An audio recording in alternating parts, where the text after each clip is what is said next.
Elena Thornton smelled vodka, then felt heat. Flames raced up her 7-month belly as 300 people This is watched in such horror. a magical night. Her husband It is. stood You frozen. both look stunning. His Thank you. mistress A smiled. toast?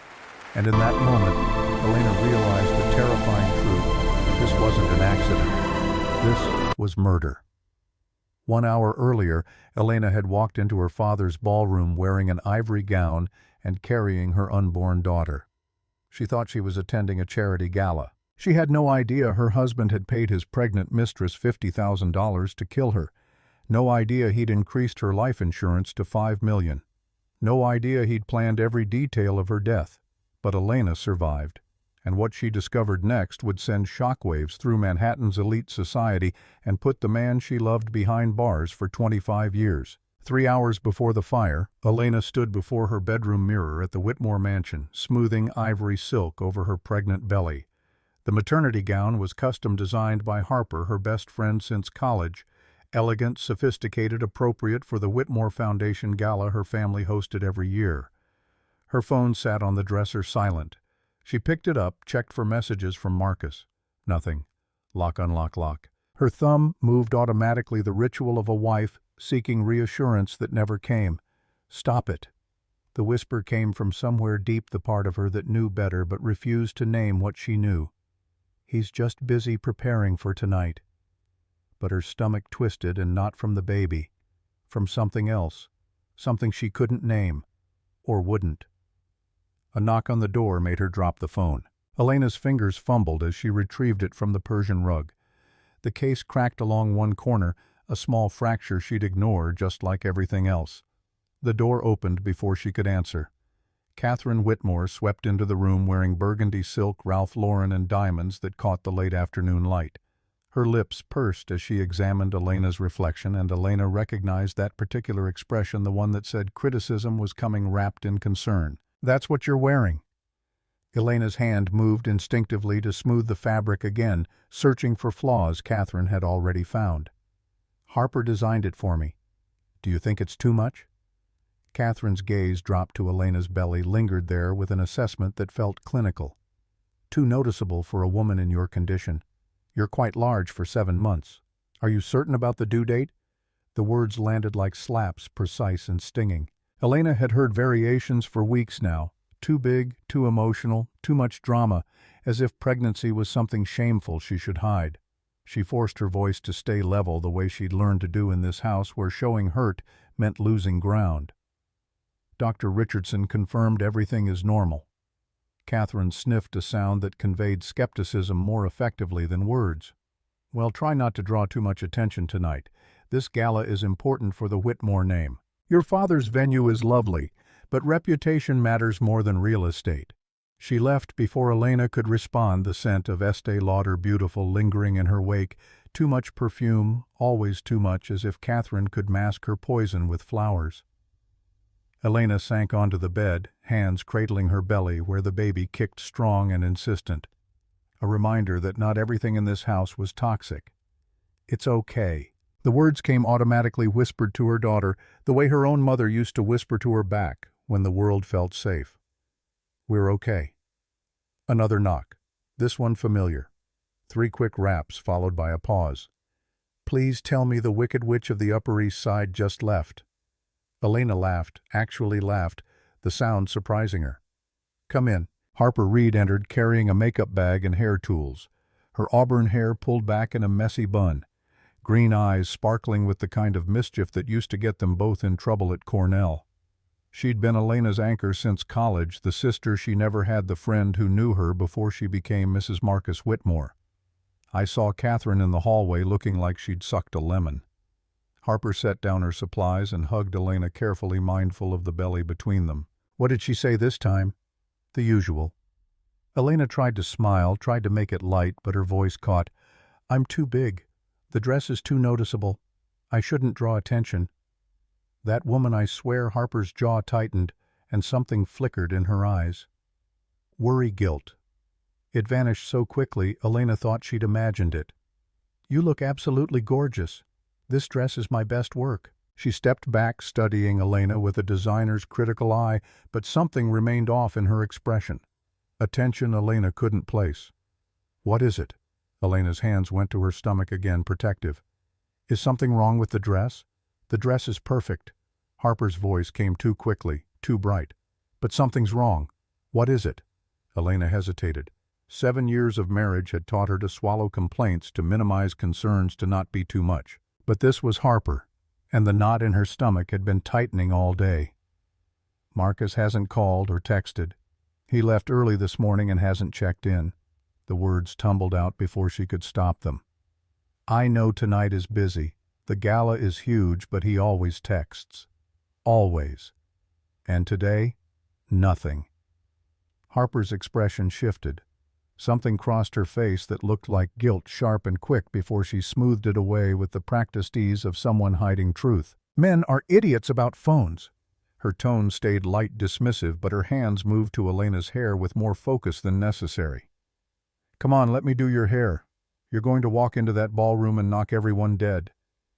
Elena wanted to believe her. Wanted to ignore the knot that had nothing to do with pregnancy and everything to do with the accumulation of small wrong things, the way Marcus had stopped touching her belly after month 4, the way he'd grown distant when she talked about the nursery, the way he'd started working late every night, his phone always face down on the table. She sat while Harper worked and they talked about safe things, the nursery colors, baby names, anything except the truth neither of them wanted to voice. Harper's hands moved through Elena's hair with familiar efficiency, pinning and smoothing, creating something elegant from the chaos. 45 minutes later, Elena studied her reflection. Harper had worked magic.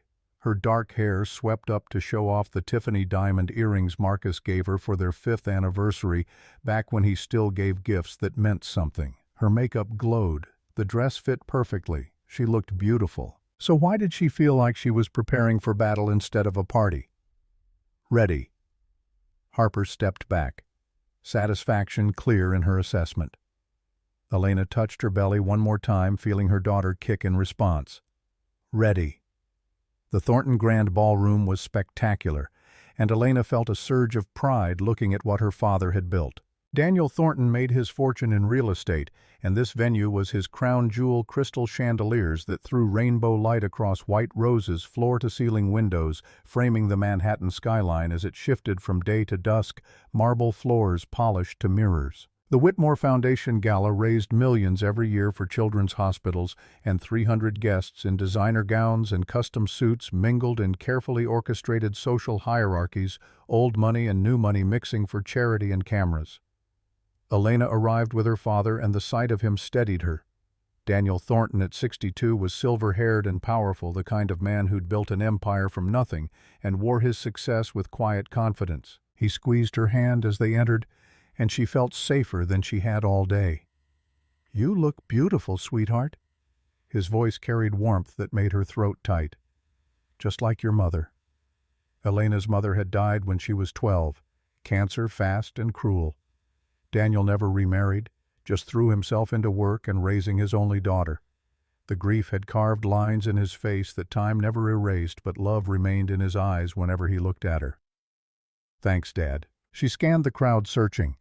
Have you seen Marcus? Daniel's expression hardened, subtle but unmistakable.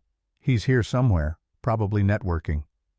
Something in his tone made Elena glance at him sharply, but he was already smiling at a donor, leading her into the crowd with the practiced ease of a man who'd spent decades working rooms like this. She tried to shake the feeling that everyone could see her unease, that her swollen belly and ivory gown marked her as vulnerable in ways that had nothing to do with pregnancy. She spotted Marcus across the ballroom, and her breath caught the way it still did sometimes even after 7 years.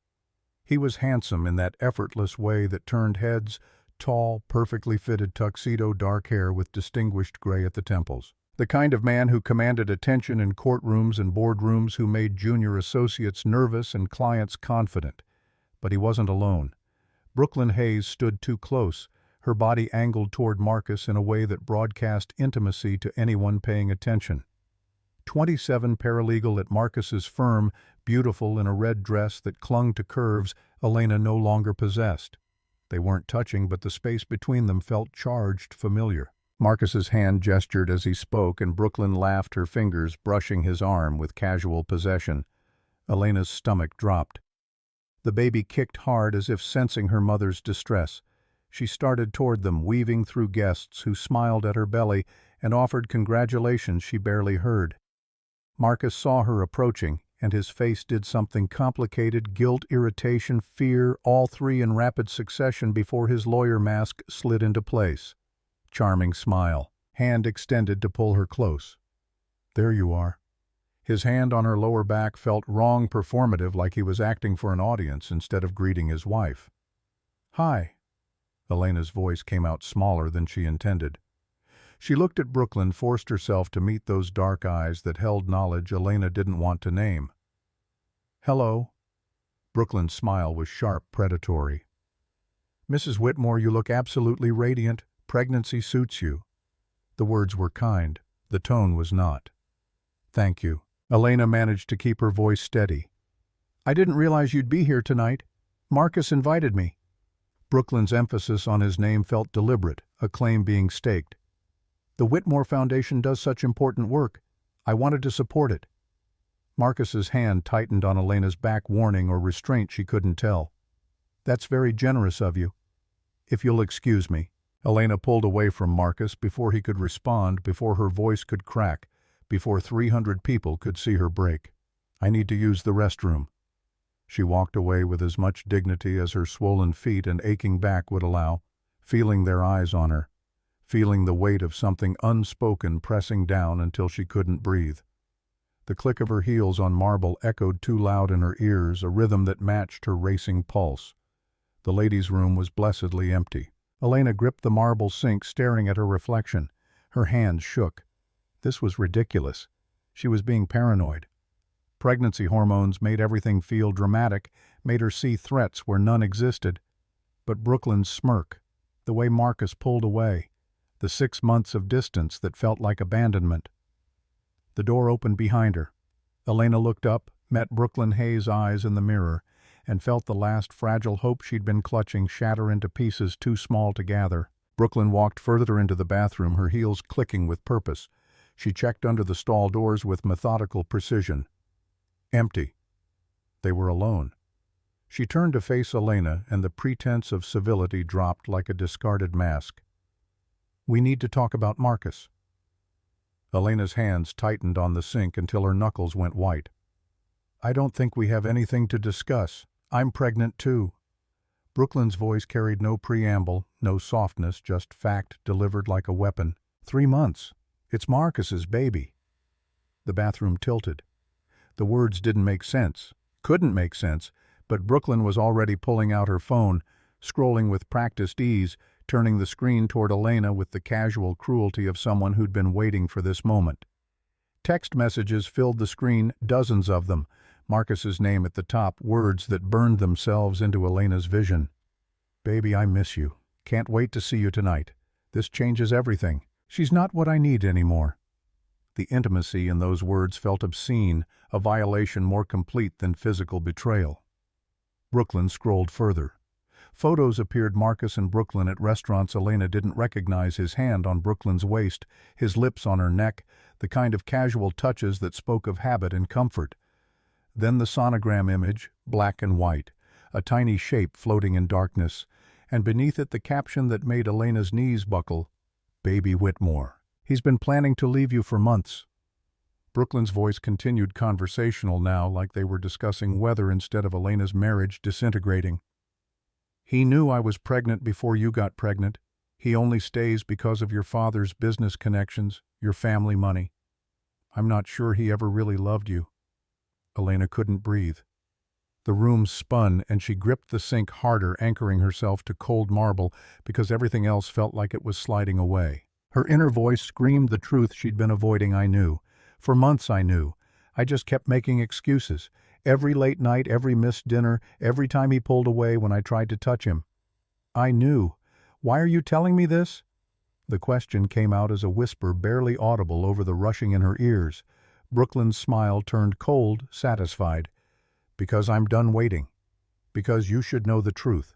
Because tonight, this ends. She walked out, leaving Elena alone with the wreckage of 7 years, with the knowledge that she'd been making herself small for a man who wanted to erase her entirely. The door opened again almost immediately. Harper rushed in, her face pale with worry that confirmed she'd known something was wrong. "There you are. I've been looking everywhere." She stopped when she saw Elena's face, and understanding dawned in her expression, sharp, guilty, painful. "She's pregnant." Elena's voice didn't sound like her own, detached and hollow. "Marcus's mistress. She's pregnant. She just showed me everything." Harper's face went white. "Oh God, Elena, I'm so sorry. I'm so sorry." The apology came too quick, too knowing. "You knew." It wasn't a question, but Harper answered anyway, tears filling her eyes. "I saw them 6 months ago at a restaurant downtown. They were together. Really together. I confronted Marcus privately." The words tumbled out faster now, desperate. "He threatened me. Said if I told you he'd make sure you never spoke to me again. That you'd choose him over me, that I'd lose my best friend. I believed him. God help me, I stayed quiet because I was scared and selfish, and I should have told you anyway." Elena wanted to be angry, should be angry, but she just felt hollow, carved out empty, except for the baby kicking frantically inside her as if sensing her mother's distress. "It's okay." The response was automatic, the pattern of a lifetime, smoothing things over, making others comfortable, apologizing for existing. "He manipulated you too." "No." Harper grabbed her hands, careful of the trembling. "It's not okay. You deserve to know. I should have told you the moment I saw them. I chose my comfort over your safety, and that's unforgivable." Elena looked at their joined hands, at the friendship that had survived college and careers and life, and made a decision.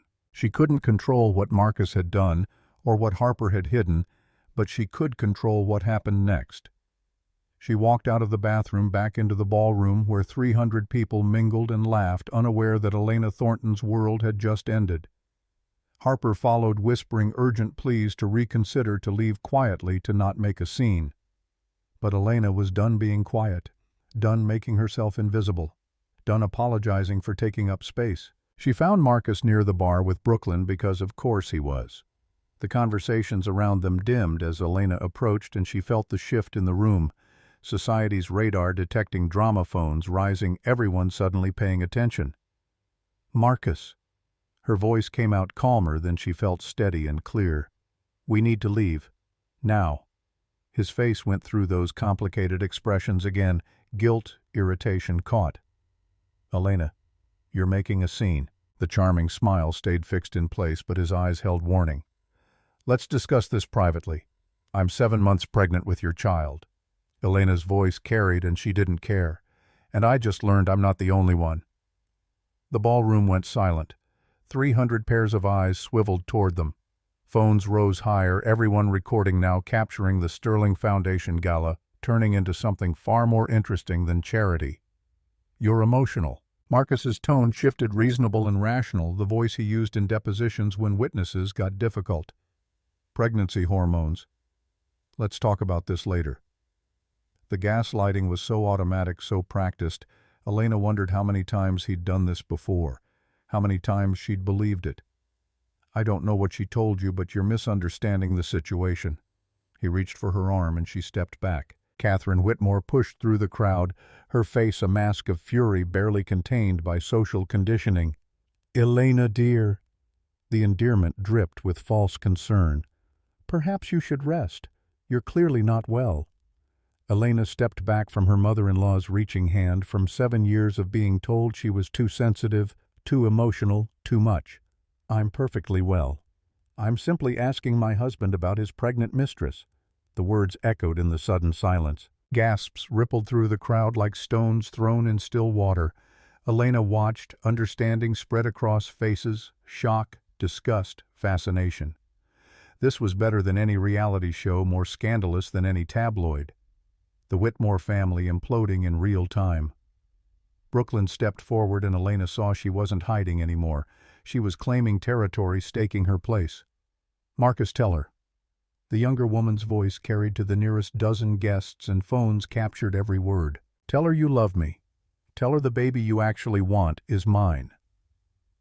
Elena watched Marcus's face, watched him calculate angles and outcomes, trying to find the strategy that would save his career, his reputation, his carefully constructed life.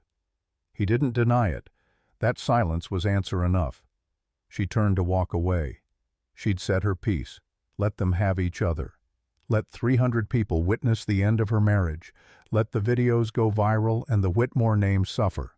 She was done. But Brooklyn wasn't finished. You think you're so perfect. The younger woman's voice rose shrill with rage that seemed disproportionate to Elena's calm. The billionaire's daughter. The society wife. But you're just a placeholder, a connection to money. Marcus never loved you.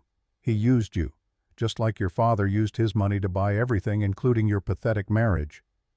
Elena stopped. Something inside her that had bent and bent and bent for 7 years through Catherine's cruelty and Marcus's distance and her own relentless self-doubt finally snapped. Not with rage, but with clarity, cold and absolute. She turned back not to fight, just to speak one simple truth that needed saying. You're welcome to him. A man who cheats on his pregnant wife with his employee is a real prize. The crowd murmured approval. Elena saw it in their faces, disgust directed at Marcus and Brooklyn's sympathy for her. For once, she wasn't the problem. She wasn't too much or too sensitive or imagining things. She was the wronged party, and everyone could see it. Brooklyn's face twisted. The younger woman wasn't getting the reaction she wanted. Elena's tears, Elena's breakdown, Elena's humiliation.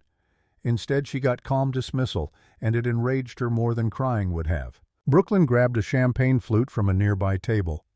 Elena braced herself for cold, liquid public humiliation, the final degradation before she could escape this nightmare. Instead, Brooklyn grabbed the vodka bottle from behind the bar. Everything slowed down. Elena noticed details with crystalline clarity, the weight of her belly pulling at her lower back, the ache in her swollen feet trapped in heels. She should never have worn the baby kicking frantically as if trying to warn her. The cold press of her wedding ring, the smell of white roses and lilies from centerpieces her father had chosen, the click of Daniel's shoes as he started toward her from across the room too far away to help. Brooklyn upended the vodka bottle over Elena's head. Alcohol splashed cold across her hair, her face, her chest. It soaked into Harper's carefully designed ivory silk, the chemical smell burning Elena's nose and making her eyes water. The crowd gasped. Some woman shrieked. Elena stood, frozen vodka dripping down her belly, down her legs, pooling on the marble floor beneath her feet. Then Brooklyn produced a lighter from her clutch. Small. Silver. Zippo. It caught the chandelier light as Brooklyn's thumb flicked it open, and Elena heard a voice shouting from somewhere near the bar. "Drop it." Everyone back. But the words felt distant, muffled, coming from underwater. "If I can't have him, you don't deserve him either." Brooklyn's voice was high and hysterical, the voice of someone who'd convinced themselves they were the hero of this story. That Elena deserved this, that love justified anything. The lighter flicked open. The flame danced small and bright and deadly.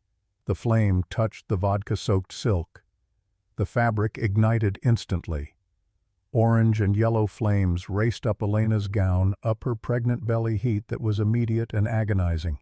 Her skin burned. The baby kicked frantically, desperately, and Elena's hands flew to her stomach with an instinct older than thought. Her baby. God, her baby. She had to protect her baby. She screamed. The sound tore from her throat, primal and terrified, as fire consumed the ivory silk, and her world contracted to pain and the desperate need to shield the life inside her. Her hands covered her abdomen, trying to protect what mattered most, even as flames licked at her arms and chest. "Get back!" Her father's voice cut through the chaos, and then strong arms tackled her. Cole Brennan slammed her to the marble floor, his body covering hers, protecting her belly with his torso. His suit jacket smothered the flames as someone else, another security guard, hit them both with a fire extinguisher. White foam covered them, chemical smell mixing with burning silk and scorched skin. Elena couldn't breathe, couldn't think. Her hands pressed against her stomach, searching desperately for movement. "Please kick. Please be okay." Please, God, please." The baby kicked hard, angry, and Elena sobbed with relief so intense it hurt worse than the burns. Her daughter was alive. They were both alive. "Ma'am, stay still." Cole's voice came calm and professional despite the chaos, the voice of someone trained for crisis. "Paramedics are coming. You're okay. The fire's out." He shifted his weight, checking her vitals with the efficiency of a combat medic pulse point at her wrist, watching her chest rise and fall, assessing the burns with quick precision. "Baby's movement is strong. You protected your stomach instinctively. Burns are mostly on your arms and upper chest." Sirens wailed outside, growing louder. Police, fire, ambulance. Someone had called 911 immediately, and the elegant charity gala had become a crime scene. 300 guests stood, frozen phones still raised, capturing everything. By midnight, this would trend on every social media platform. The Whitmore Foundation Gala would be remembered not for the millions raised, but for the night Marcus Whitmore's mistress set his pregnant wife on fire. Elena turned her head through the foam and tears. She saw Marcus standing 5 feet away, just standing there. His face was white, his hands at his sides completely motionless. He hadn't moved to help her. His pregnant wife was on fire screaming and he hadn't moved. That realization cut deeper than any burn, sliced through shock and pain to the truth Elena had been avoiding for months. Marcus didn't freeze because of fear or trauma. He froze because some part of him, maybe the part that had been planning and calculating for 8 months, wanted this to happen. Detective Sarah Walsh appeared, moving with purpose through the crowd. She'd been at the gala as extra security standard procedure for high-profile events at venues like this. Her hand went to her weapon as she advanced on Brooklyn. "Don't move. Hands where I can see them." Brooklyn tried to run. She made it 3 steps in her red heels before 2 security guards blocked her path. Walsh cuffed her with practiced efficiency, reading Miranda rights in that flat cop voice that turned human tragedy into legal procedure. "Brooklyn Hayes, you're under arrest for assault with intent to commit bodily harm." Brooklyn was screaming now, the hysteria that had driven her to set another woman on fire spiraling into incoherence. "It's not my fault. She provoked me. She embarrassed him. She deserved it. She stole what was mine." Paramedics rushed in, surrounding Elena with professional calm and urgent hands. They checked her burns, her vitals. The baby's heart beat through a portable monitor they produced with impressive speed. The steady beat of her daughter's heart filled the air, strong and healthy, the most beautiful sound Elena had ever heard. Baby's heartbeat is strong. The paramedic had kind eyes and gentle hands, and Elena wanted to hug her. "You protected your stomach. Burns are 2nd degree, mostly on arms and upper chest. We need to get you to the hospital for observation. Risk of premature labor from the stress." Elena nodded, couldn't speak, shock finally setting in hard and fast. They lifted her onto a gurney, and the crowd parted like a sea. 300 people watching, phones still recording, bearing witness to the night Elena Thornton's life burned away, and something harder took its place. Marcus tried to approach. Daniel Thornton stepped in his path, and the expression on her father's face made Elena's breath catch. She'd seen him angry before, boardroom angry, negotiation angry, but this was something different. This was the rage of a man watching his daughter almost die and recognizing who was responsible. "You don't touch my daughter." Daniel's voice was death-cold and final. "Ever again. That's not legal." Marcus's lawyer instincts kicked in even now, even with his wife being loaded into an ambulance with 2nd-degree burns. "I'm her husband. Let me see my wife. The mother of your child just had her dress set on fire by your pregnant mistress." Daniel's words cut with surgical precision. "You want to discuss legality." Marcus's face crumbled for just a moment. Fear, regret, maybe even horror at what he'd allowed to happen, what he'd set in motion. But it was too late for regret, too late for anything except consequences. Harper climbed into the ambulance, gripping Elena's hand like a lifeline, whispering reassurances that sounded like prayers. The doors closed, blocking out the ballroom. The crowd, Marcus's white face, and Catherine's sobbing performance. As they pulled away, Elena looked back one last time at the Thornton Grand Ballroom, the venue her father had built, the place where she'd almost died, the place where her old life had burned away, leaving only ash and the terrible clarity of survival. The ambulance ride blurred into fragments. Paramedics asking questions Elena couldn't fully answer. Harper's hand never letting go. The baby kicking steadily, angrily, beautifully alive. Second-degree burns, the paramedic kept saying. Serious but treatable. The baby kicked to tell you she was okay. You saved her.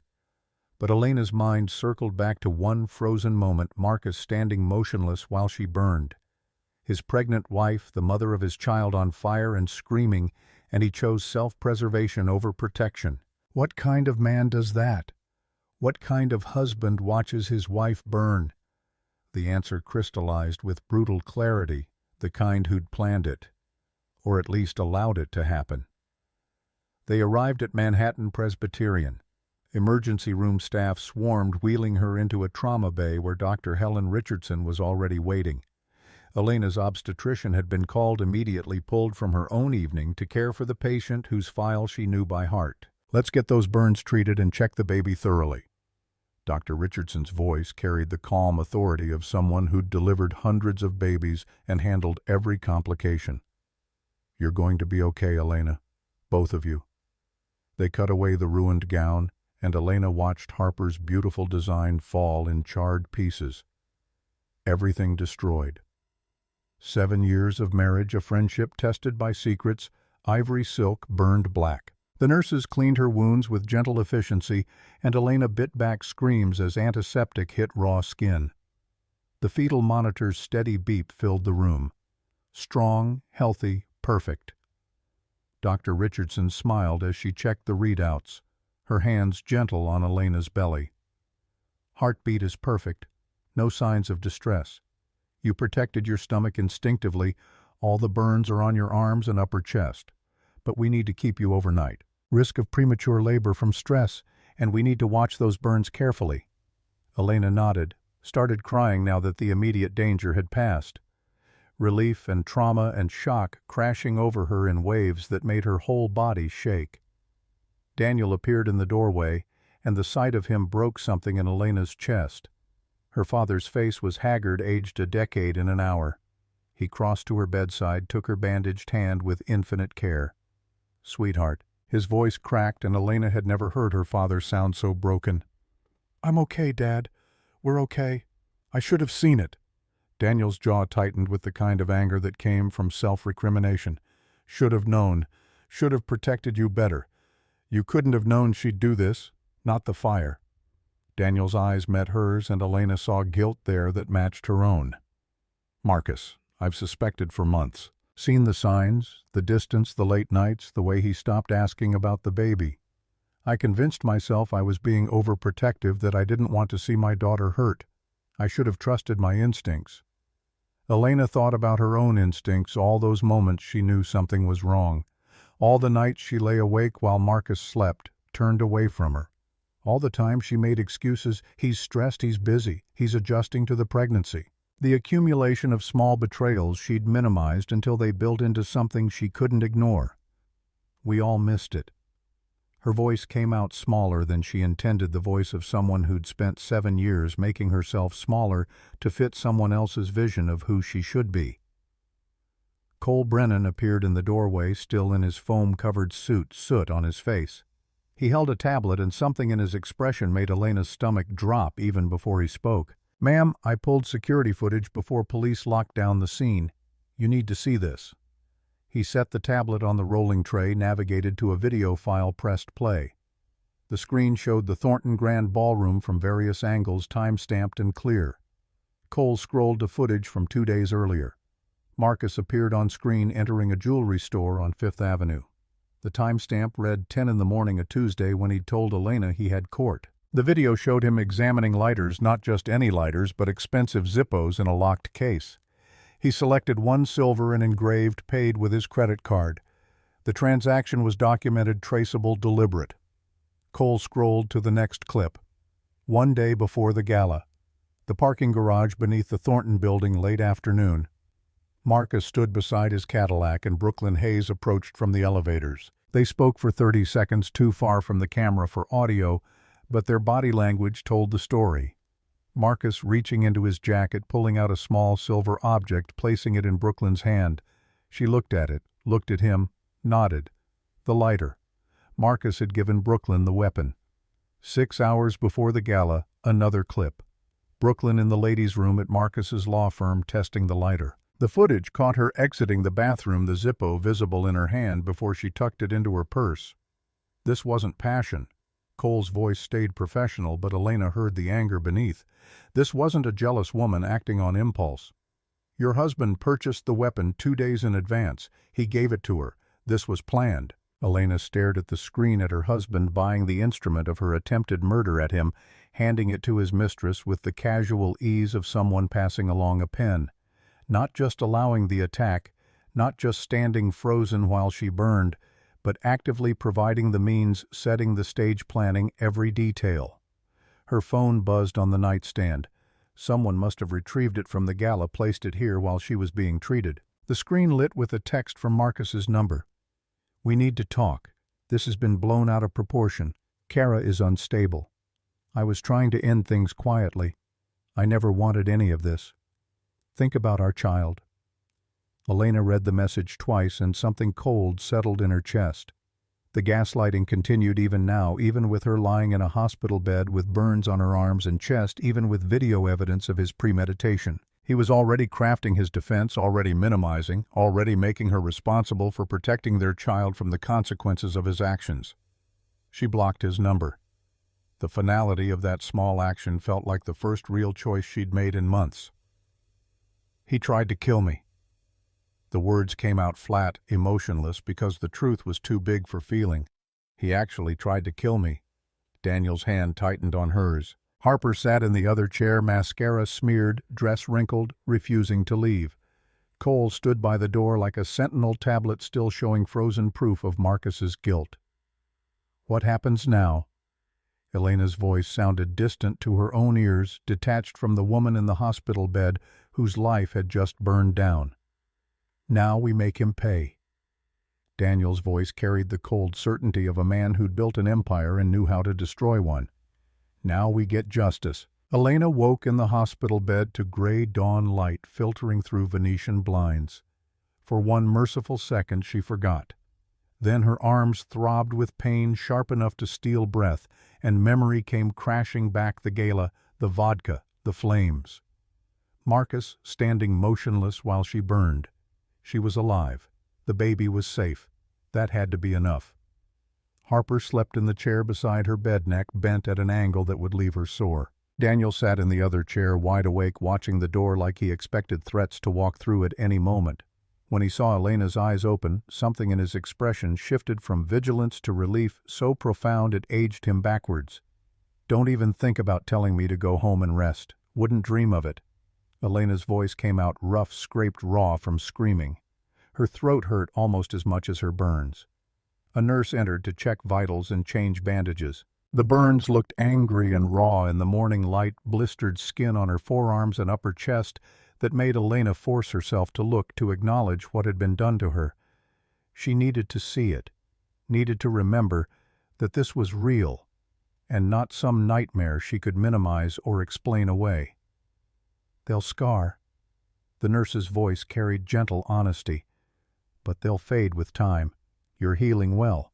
Dr. Richardson will be in soon for final checks." After the nurse left, Elena's phone, uncharged, now dark and silent on the nightstand, became a presence she couldn't ignore. Someone had retrieved it from the ballroom along with her clutch and the diamond earrings that had survived when everything else burned. 127 missed calls, 73 text messages. The world had been trying to reach her while she fought for her life.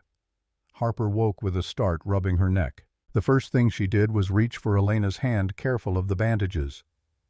"How are you feeling?" "Like I got set on fire by my husband's pregnant mistress." Elena tried to smile, but it came out wrong. "Like everything I thought I knew was a lie." "It was a lie." Harper's voice held steel now, the anger she'd been too scared to show yesterday. "Marcus is a liar and a manipulator, and what happened to you is unforgivable." The door opened before Elena could respond. "Doctor." Richardson entered with a tablet and the brisk efficiency of someone who'd been up all night monitoring patients. She examined Elena's burns, checked the fetal monitor readings, reviewed overnight charts with the focused attention of a woman who took her job seriously. Everything looked stable. The baby's heartbeat stayed strong all night. No signs of premature labor. The burns are healing as expected, second-degree painful but manageable with proper care. I'm comfortable discharging you with strict instructions for follow-up. Can I go home? Elena asked, then stopped. Where was home? The Whitmore mansion where Catherine lived, where Marcus's things filled closets and his cologne lingered in bathrooms. The thought made her nauseous. You're coming to my house. Daniel's tone left no room for argument. The estate has plenty of room. You'll stay there while we figure things out. Relief washed through Elena so intense it brought fresh tears. She couldn't face the Whitmore mansion, couldn't sleep in the bed she'd shared with a man who'd tried to have her killed. Thank you. Discharge paperwork took hours. Prescriptions for pain medication and burn care. Instructions for rest and stress reduction. Appointments scheduled for follow-up burn treatment and prenatal care. Harper left briefly to pack Elena's things from the Whitmore mansion, escorted by 2 of Daniel's security team because Marcus would be there, and Elena gave her a detailed list. Clothes, toiletries, the baby books from the nursery. Nothing that belonged to Marcus or carried his taint. Don't take anything that's not yours. Daniel's instructions to the security team were precise.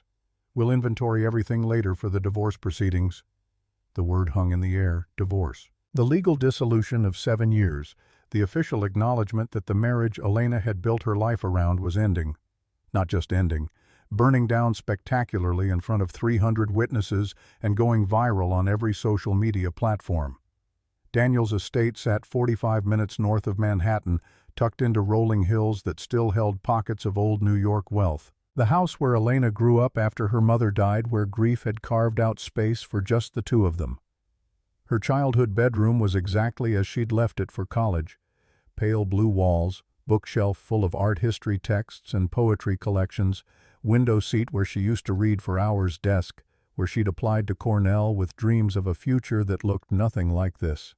She stood in the doorway, Daniel's arm supporting her when her legs threatened to give out. This wasn't the future she'd imagined.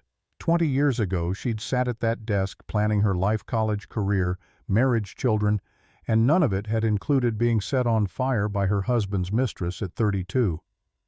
Harper arrived 3 hours later with suitcases and boxes, her face carefully neutral.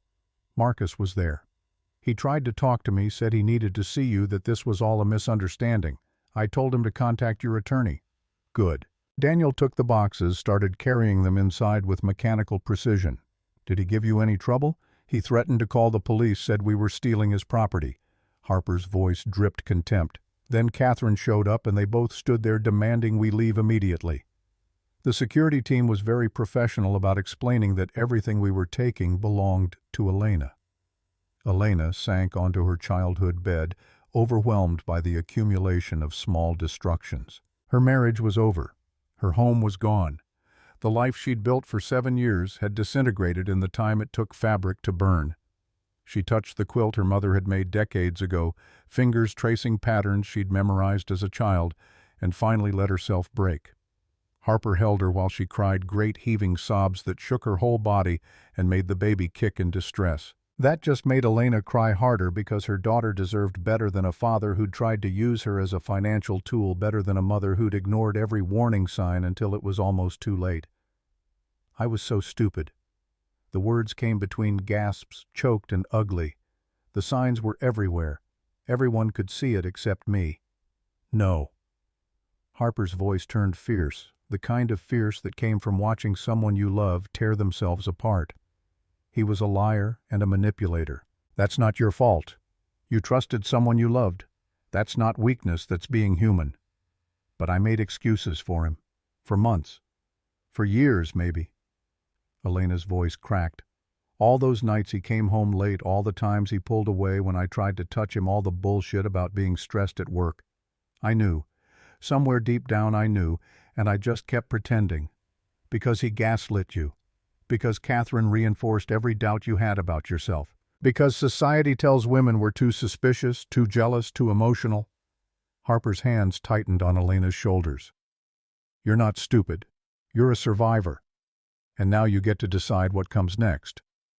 Daniel appeared in the doorway with tea he'd made himself, the ritual of care he'd learned when Elena's mother was dying, when the nurses taught him how to steep chamomile exactly right. He sat on the window seat, the same place he'd sat 20 years ago when Elena asked why Mommy wasn't coming home.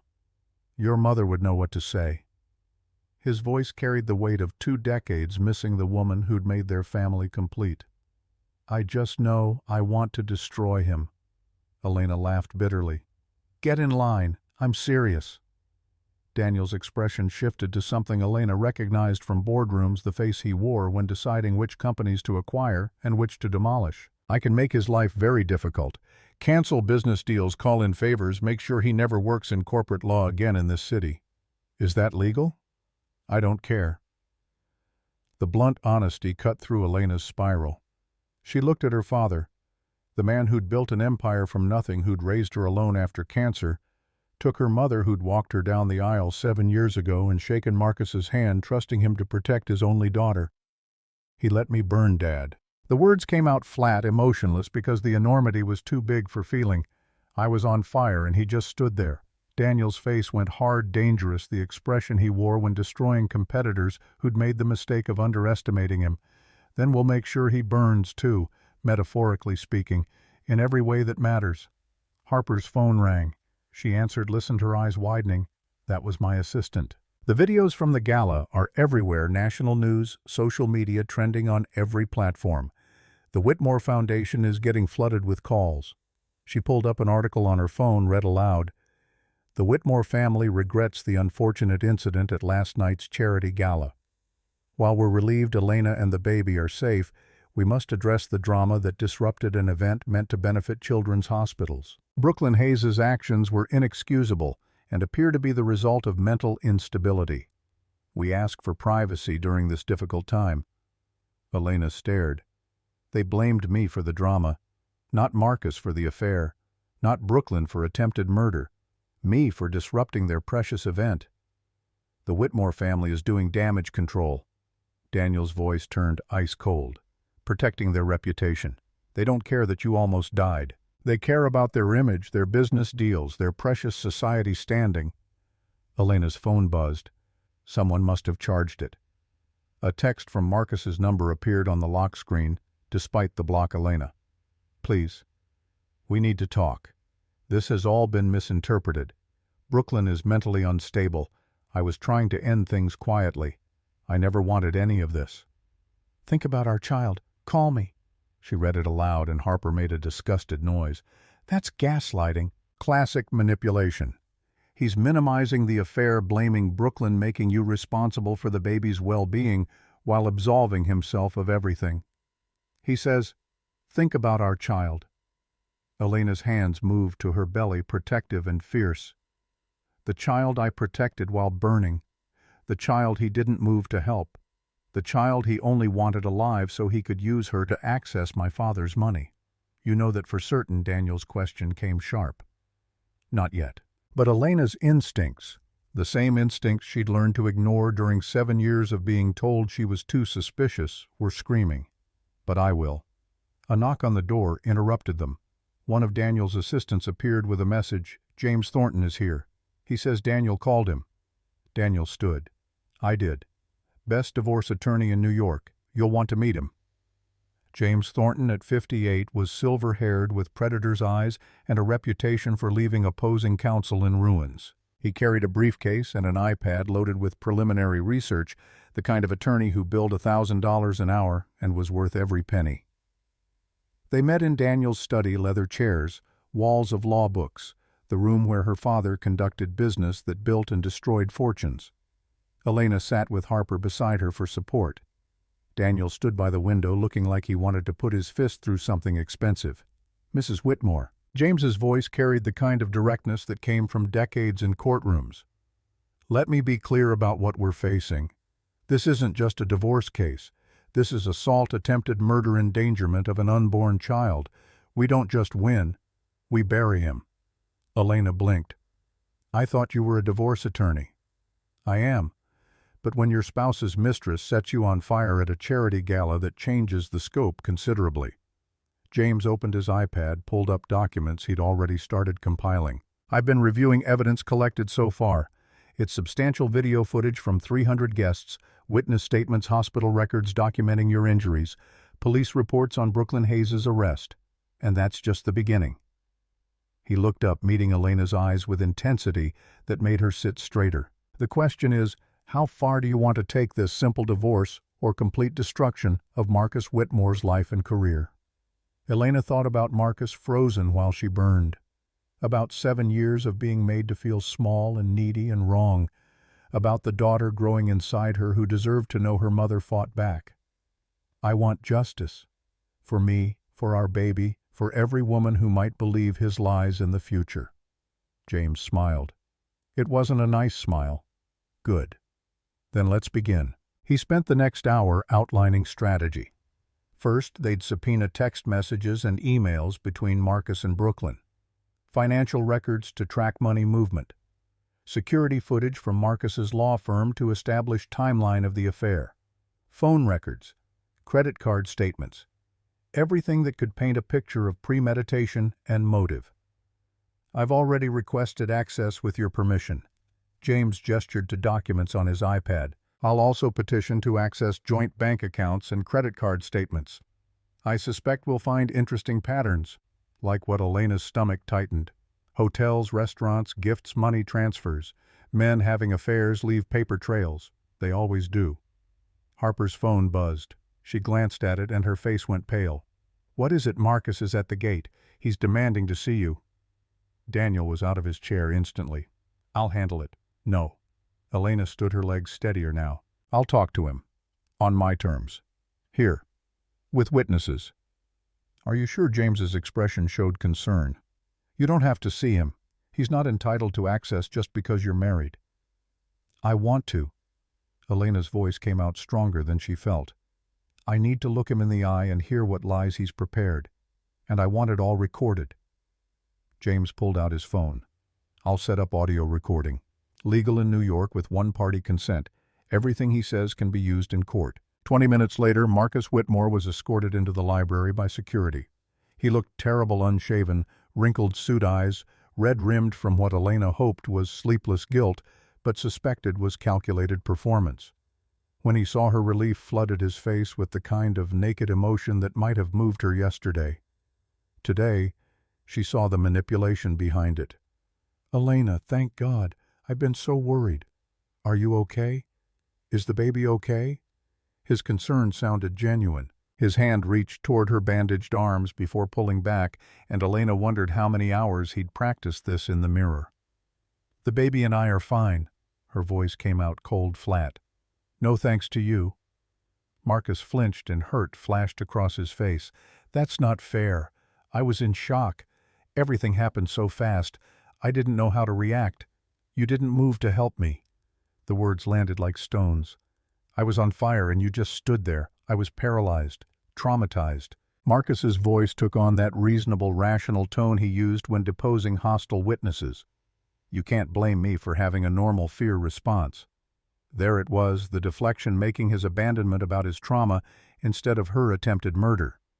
Elena had heard this script before in smaller moments when he'd hurt her and turned it into her fault for being too sensitive. Sit down, we need to talk. Marcus sat across from her and Elena catalogued the changes that 3 days in crisis had carved into his face. He looked older, desperate, cornered. Good. She wanted him to feel cornered. Tell me about Brooklyn. His jaw tightened. It's not what you think. Then what is it? It was a mistake. A stupid, selfish mistake. She came on to me. I was weak. It didn't mean anything. How long? Marcus looked away, and that avoidance told Elena everything before he spoke. 8 months. 8 months. The affair started before she got pregnant, before they'd decided to try for a baby, before every conversation about nursery colors and baby names. All of it had been a lie performed for an audience of one while he built a life with someone else. Is she really pregnant? Marcus hesitated, and that pause stretched long enough for Elena to understand he'd calculated the angles of this answer. She says she is. Is it yours? I don't know. Maybe. She's not reliable. You slept with her without protection. Not a question. Sometimes. Another hesitation, another calculation. Elena felt detached, like she was watching this conversation happen to someone else. The man across from her was a stranger who happened to share her last name and have intimate knowledge of her body. When did you stop loving me, Marcus? Was it gradual, or was there a day? He opened his mouth, closed. It couldn't find the right lie fast enough. That silence was answer enough. You never loved me at all. That's not true. I did love you. We just... His voice faltered. We grew apart. No. Elena's voice stayed steady, clear, and she felt power in that clarity. We didn't grow apart. You checked out. You stopped trying. You found someone younger and more exciting, and you decided I wasn't worth the effort anymore. You got pregnant. Marcus's tone shifted defensive now. Everything became about the baby. I felt like I didn't matter. And there it was, the core of his justification. She'd committed the crime of being pregnant with his child, of focusing on growing a human being inside her body, and he'd punished her for it by planning her murder. Get out of my father's house. Elena, please. We can work through this. For the baby. Don't throw away 7 years of marriage over a mistake. Over a mistake. Her voice rose despite her intention to stay calm. Your mistress set me on fire, tried to kill me and our baby, and you let it happen. You knew she'd be at the gala. You knew she was unstable, and you let me walk into that situation blind. I didn't know she'd do that. I swear I didn't know. You knew something. Elena stood, and everyone in the room tensed. You planned something, or you allowed something, or at the very least you didn't care enough to warn me that the woman carrying your child had reason to want me dead. That's not fair. Get out. Don't contact me again. Don't come near me. Anything you need to say goes through my attorney. James stepped forward, extracting a business card with theatrical precision. Mr. Whitmore, I'm James Thornton. I'll be representing Mrs. Whitmore in all proceedings moving forward, divorce custody asset division, and potential criminal charges if evidence warrants. Marcus's face went white. Criminal charges? Against me? I didn't do anything. We'll let the evidence speak for itself. James's smile could cut glass. You'll be hearing from me very soon. I suggest you retain counsel immediately. Cole appeared to escort Marcus out. He went without further protest, but his face showed fear now, real fear, not the performed emotion he'd been cycling through. The mask had finally cracked, and underneath was a man who understood that consequences were coming, and he couldn't negotiate his way out. After he left, Elena's knees gave out. She sank into the chair, her whole body shaking with adrenaline and rage she'd been suppressing. You did great. Harper knelt beside her. You were so strong. I don't feel strong. Elena's voice almost broke. I feel like my voice was about to crack a dozen times and I barely held it together. But you did hold it together. Daniel came over, squeezed her shoulder gently. I'm proud of you, sweetheart. James stopped the recording on his phone, backed it up to 3 different cloud services, with the methodical care of someone who'd learned never to trust single copies. That was very useful. He admitted to the affair, admitted his mother knew, admitted he'd planned to hide it all. On record. Admissible in court. What happens now? Now we build the case. James's expression turned predatory. Financial records came through this morning while you were being discharged. Want to see something interesting? He pulled up bank statements on his iPad, highlighted entries that made Elena's stomach drop. Marcus had been liquidating their joint accounts slowly, carefully transferring money to accounts in his name only. $2.3 million moved over 8 months, starting before she got pregnant. He's been preparing to leave you for 8 months. James scrolled through more transactions, moving assets out of reach, setting himself up to claim he has no money while hiding significant amounts elsewhere. Can he do that? Not legally. But people try all the time. James scrolled further, stopped on one entry highlighted in red. But here's the really interesting part. This withdrawal, $50,000 in cash 1 week before the gala. Any idea what that was for? Elena shook her head, but something cold was settling in her chest, a terrible understanding forming before James spoke the words. "I'd bet anything it was payment to Brooklyn Hayes. We'll need to confirm, but if Marcus paid her to do something at the gala, even if he didn't specifically tell her to commit arson, that's conspiracy. That's criminal." The room went silent as implications sank in. "He paid her to attack me. We don't know that for certain yet." James's lawyer caution kicked in. "But we will. Detective Walsh is pursuing that line of inquiry. And if we can prove Marcus paid Brooklyn to create a scene to provoke you to do anything that resulted in violence, he's looking at 20 to 30 years. Elena's phone buzzed again. Another text, this time from an unknown number. She opened it, read words that made her blood run cold. "Elena, this is Catherine Whitmore. We need to meet, woman to woman, for the sake of your child, my grandchild. Please." She showed the message to James. He read it and smiled that dangerous smile. "She wants to negotiate, offer you money to stay quiet, sign an NDA, protect the Whitmore name, classic damage control. What should I do?" "That's up to you." James leaned back, considering. "But if you meet with her, record everything. New York is one-party consent. Whatever she says could be useful." Elena looked at her father, at Harper, at the attorney who was fighting for her. Then, at her bandaged arms, at the physical evidence of what Marcus's choices had cost her. "Set up the meeting. Let's see what she's willing to pay for my silence." Because Elena already knew the truth, her silence wasn't for sale, not for any amount of money. But watching Catherine try to buy it would be instructive. And maybe, just maybe, the woman who'd enabled her son's worst instincts would reveal something useful in the process. 3 days later, Elena sat in a private conference room at the St. Regis, New York, wearing a navy suit Harper had altered to accommodate her belly. Catherine arrived with her own attorney, a sharp-faced woman in an expensive suit carrying a briefcase full of documents meant to make this problem disappear. Elena wore a wire. Cole monitored from an adjacent room. James sat beside her legal pad, open pen ready. This wasn't a negotiation.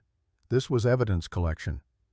"Thank you for seeing me." Catherine looked older than Elena had ever seen her, the society mask cracked by 3 days of scandal.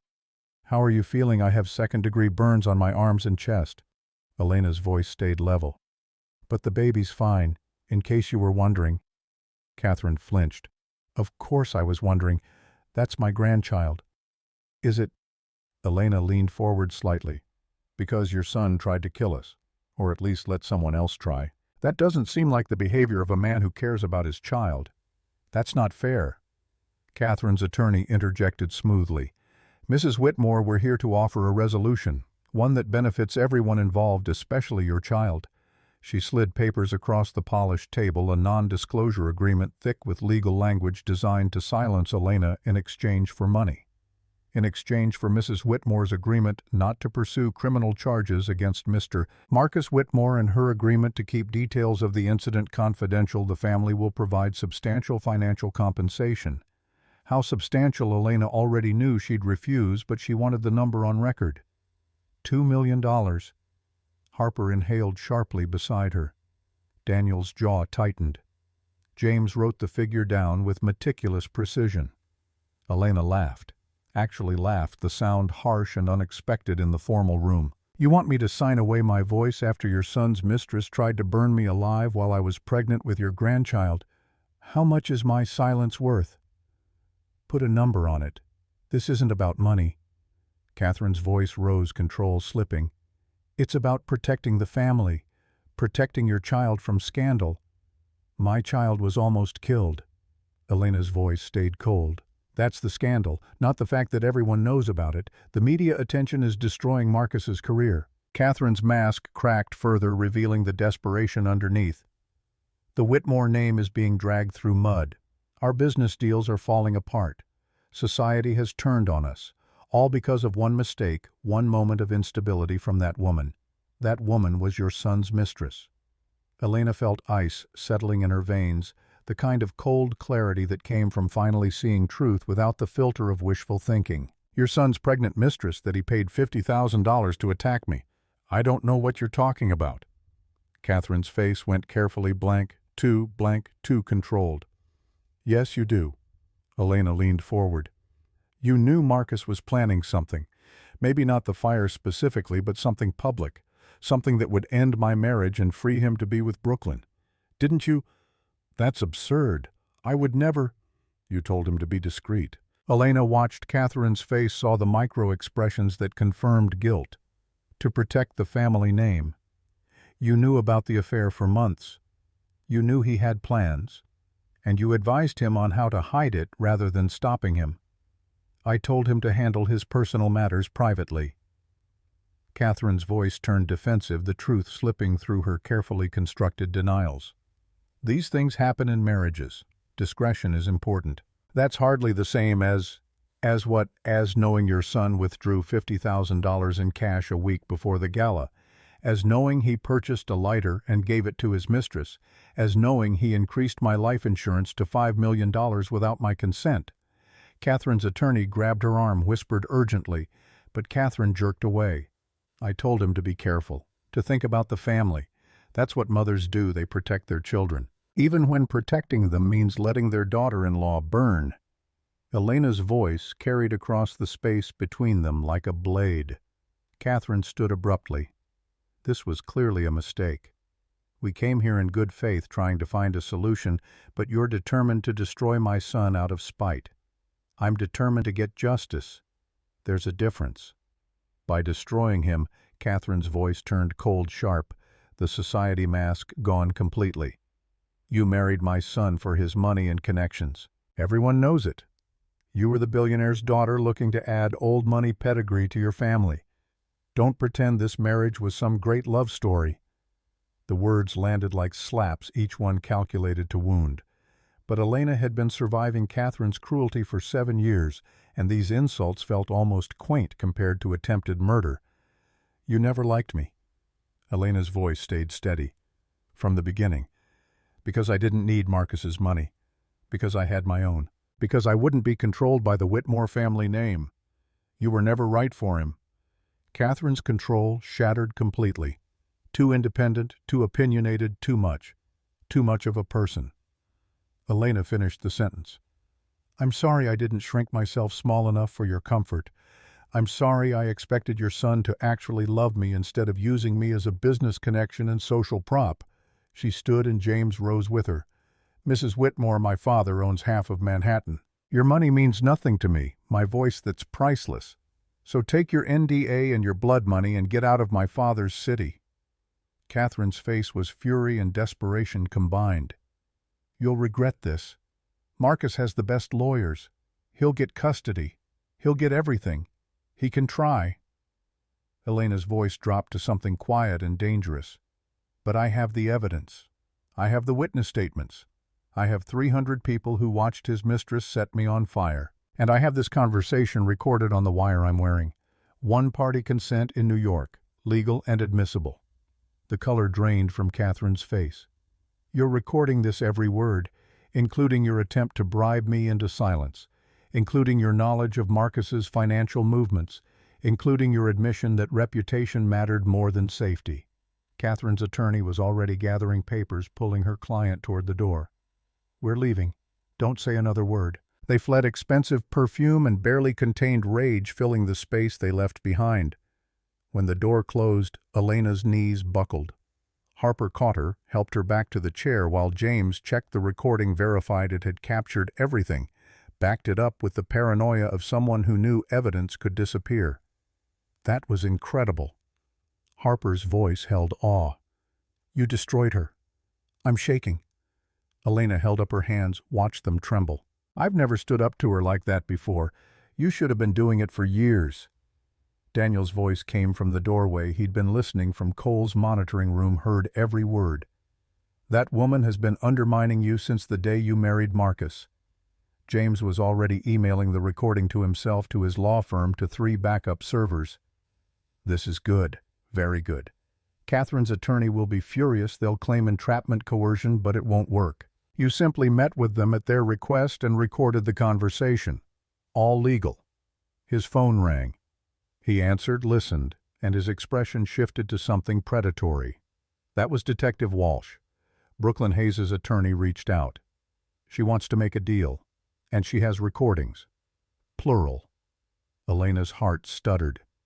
Recordings of what conversations with Marcus Whitmore, planning the incident at the gala, discussing payment, talking about life insurance policies. Walsh says Brooklyn kept recordings of everything starting 6 months ago. She was smart enough to protect herself. Why is she turning on him now? Her public defender says, Brooklyn is pregnant. Actually pregnant. 3 months confirmed by medical exam. She realized that if Marcus could plan to kill his wife and use his baby as a financial tool, he'd do the same to her someday. She's willing to testify against him in exchange for a reduced sentence. What kind of sentence is she looking at? Without a deal. 15 to 25 for assault with intent to commit bodily harm. With a deal, if she pleads guilty and testifies against Marcus, 7 years with parole, possible after 4. Elena thought about the young woman who'd poured vodka over her and set her ablaze. Brooklyn was a victim too manipulated, used, turned into a weapon by a man who viewed people as tools. That didn't excuse what she'd done, but it added context that mattered. I want to hear what she has to say. Walsh wants you at the station. She'll play the recordings. Take your official statement, and Brooklyn's attorney wants you to hear the full story before you decide whether to support the plea deal. Let's go. The drive to the Manhattan precinct felt surreal. Elena in the back seat of her father's car, Cole driving with professional focus. Harper beside her holding her hand like a lifeline. 3 days ago she'd been preparing for a charity gala. Now she was heading to a police station to hear evidence of her husband's conspiracy to murder her. Detective Walsh met them in the lobby, her expression grim. Mrs. Whitmore, thank you for coming. I know this is difficult, but what Brooklyn has is significant. You need to hear it before we proceed. They were led to an interrogation room where Brooklyn sat in an orange jumpsuit, makeup-free and terrified. Her public defender, a young woman who looked overworked and underpaid but determined, sat beside her with files spread across the metal table. Brooklyn looked up when Elena entered, and something complicated crossed her face. Shame, regret, fear, all three layered and raw. Mrs. Whitmore. Brooklyn's voice came out small, nothing like the confident woman in the red dress who'd set Elena on fire 3 days ago. I'm sorry. I know that doesn't mean anything, but I am. I'm so sorry. Elena said nothing, just sat across from the woman who'd tried to kill her, and waited. My client has agreed to provide testimony against Marcus Whitmore in exchange for a reduced sentence. The public defender pushed a USB drive across the table. These are recordings of conversations between my client and Mr. Whitmore over the past 6 months. We've verified their authenticity. Detective Walsh has reviewed them. They're damning. Walsh plugged the drive into a laptop, pulled up the first file. Are you ready? Elena nodded, though she wasn't ready, could never be ready to hear her husband's voice planning her death. The recording played. Marcus's voice filled the small room, and Elena's hands clenched involuntarily. I increased Elena's life insurance to $5 million. The agent asked some questions, but I'm her husband and her attorney. They didn't push. Beneficiary is me now instead of Daniel. If something happens to her, the baby inherits. I control the trust. Brooklyn's voice younger and eager to please. What if something does happen to her? Then we grieve appropriately, wait a respectful amount of time, get married, raise both kids together, and have access to the Thornton fortune without Daniel interfering. But nothing's going to happen right. We're just planning for the future. A pause. Then, Marcus's voice colder than Elena had ever heard it, accidents happen, especially at crowded events, especially with pregnant women. They're so clumsy, so fragile. Walsh stopped the recording. That was from 2 months ago after he changed the insurance policy. We have the date stamped verified. There are more. Elena sat frozen, listening to her husband discuss her potential death with the same tone he used for contract negotiations. Clinical, calculated, cold. Play the next one. Walsh clicked to the second file. Marcus's voice again, recorded 1 week before the gala. The Whitmore Foundation gala is perfect. 300 witnesses, cameras everywhere. If something happens, it'll be very public, very documented. No one can claim it was suspicious. What's going to happen, I don't know yet. But you'll be there, and Elena will be there, and emotions will be running high. Pregnant women are so emotional, so unstable. If she were to have some kind of accident or confrontation, well, these things happen. You want me to do something, I want you to make a scene. Let everyone see how unstable the situation is, how Elena's driving everyone crazy with her drama, how you're the victim of her jealousy. What if she confronts me? Then defend yourself. Do what you need to do. I'll make sure you're protected." The recording ended. Elena pressed her hands to her mouth, bile rising in her throat. He'd told Brooklyn to provoke her to create a situation where violence could be justified as self-defense. He'd set the stage for her death. "There's more." Walsh's voice was gentle but firm. "Are you okay to continue?" Elena nodded, though she wasn't okay, would never be okay after hearing her husband reduce her life to an insurance payout and her daughter to an inheritance vehicle. The third recording played. Cash rustling, then Marcus's voice. 50,000, untraceable. "What's this for your legal defense fund? When this is over, you'll need a good attorney. This covers it plus compensation for your trouble." "My trouble." "For doing what?" "For doing what needs to be done at the gala. For making sure everyone sees Elena's instability. For defending yourself when she attacks you." "She won't attack me." "She will. When you tell her about us, about your pregnancy, when you make it public. She'll lose control. And when she does, you protect yourself. By any means necessary." "Any means, any means. Just make sure it looks spontaneous.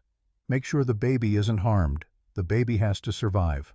That's the key to everything." The recording ended.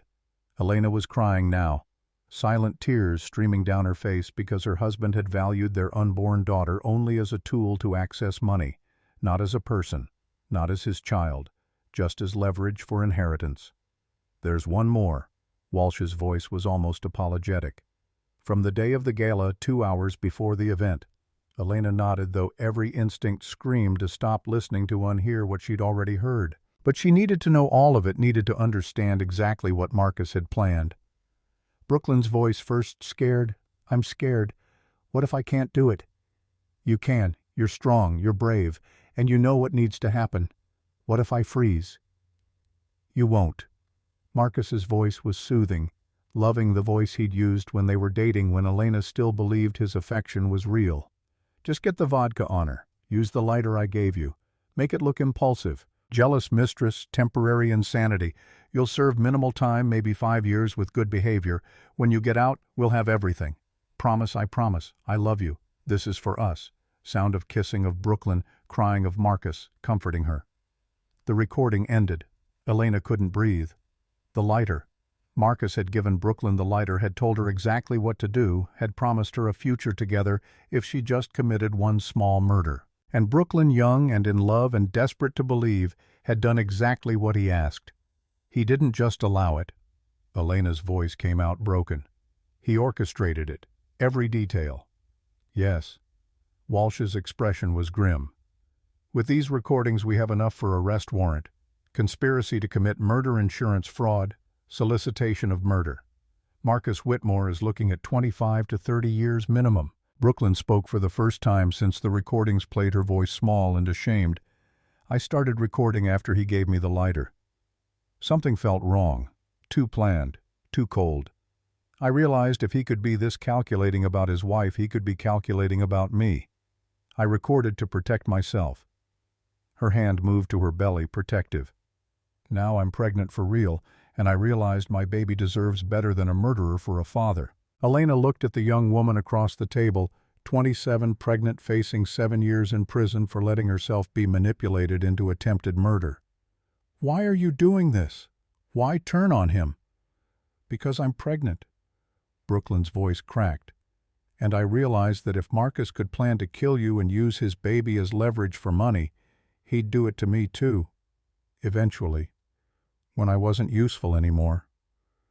She met Elena's eyes, tears streaming. "He never loved either of us. He only loves money." The truth of that statement settled over the room like ash.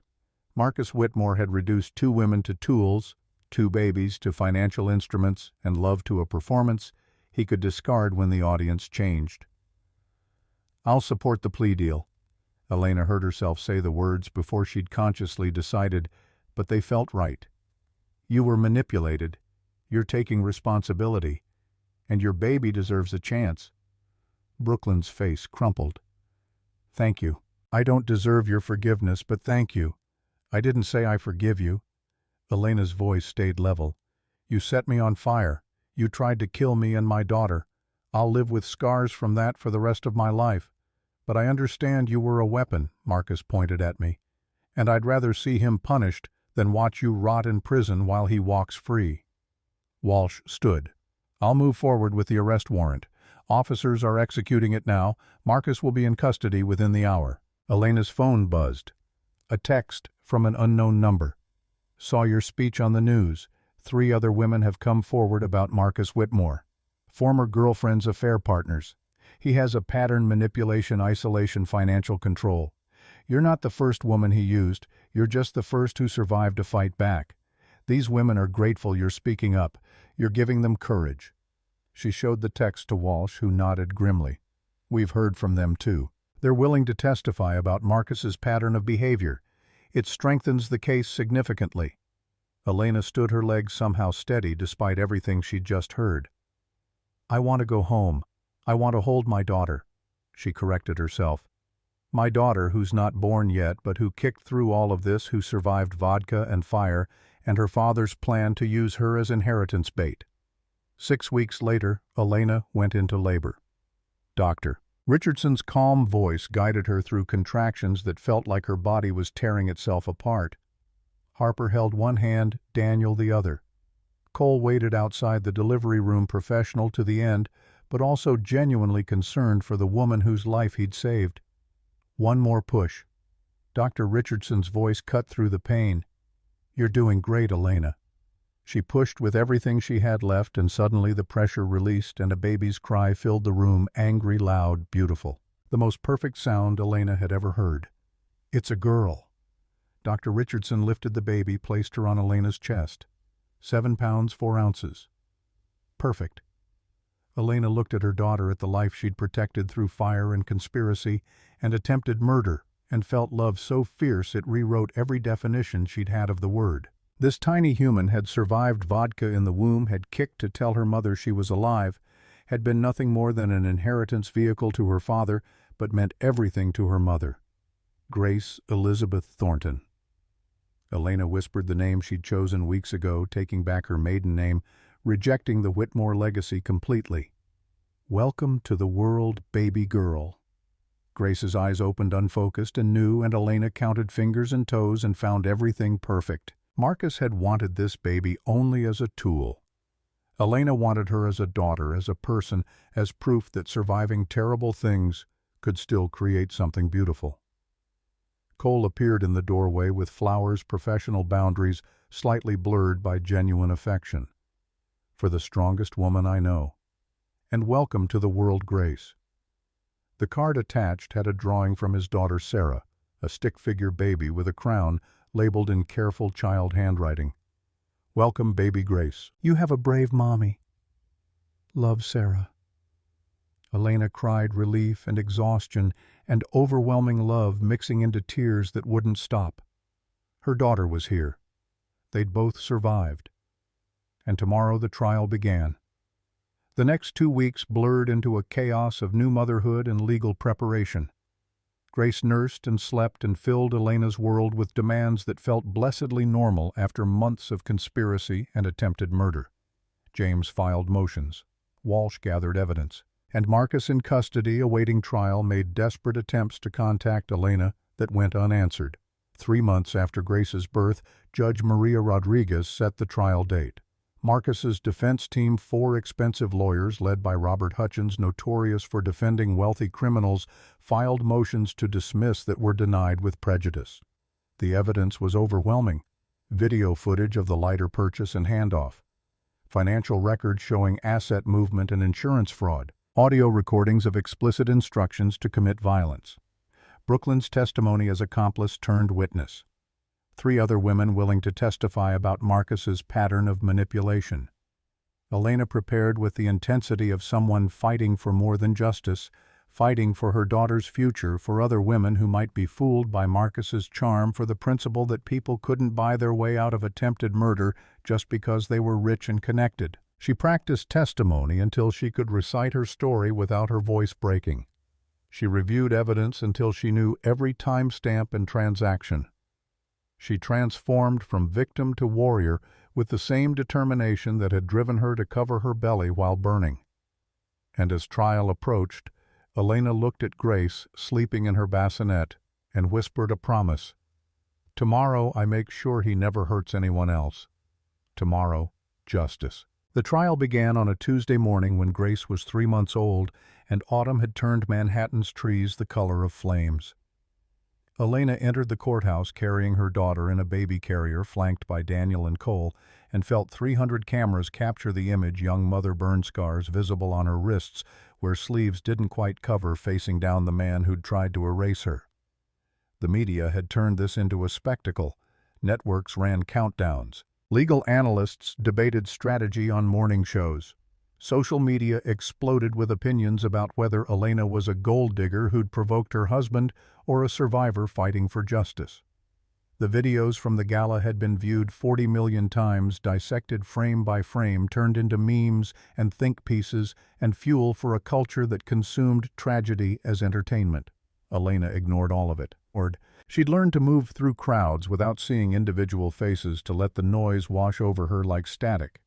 What mattered was the courtroom, the evidence, the 12 jurors who would decide whether Marcus Whitmore spent the next 25 years in prison or walked free to destroy other women. Manhattan. Criminal court felt oppressive despite high ceilings and large windows, the weight of decades of human drama compressed into marble and wood, the accumulated grief of victims and defendants and families torn apart by choices that couldn't be unmade.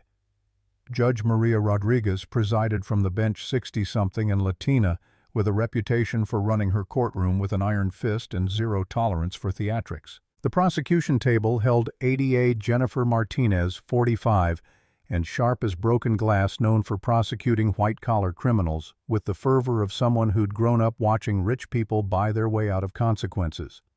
She'd spent 3 months building this case like an architect designing a building meant to withstand earthquakes, every piece of evidence load-bearing, every witness testimony reinforcing the structure, no weak points for the defense to exploit. The defense table held Marcus and his team of 4 lawyers led by Robert Hutchins, a man who'd made millions defending wealthy criminals by convincing juries that money and status made people targets of vengeful accusers.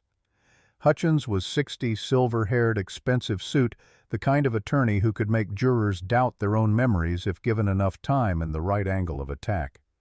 Marcus looked terrible. 3 months in custody had carved hollows under his eyes and stripped away the polished veneer that had made him attractive to clients and colleagues. He wore a tailored suit that fit wrong, now sat with the rigid posture of someone forcing himself not to fidget. And when his eyes found Elena across the courtroom, something complicated crossed his face before his lawyer mask reasserted control. The gallery was packed.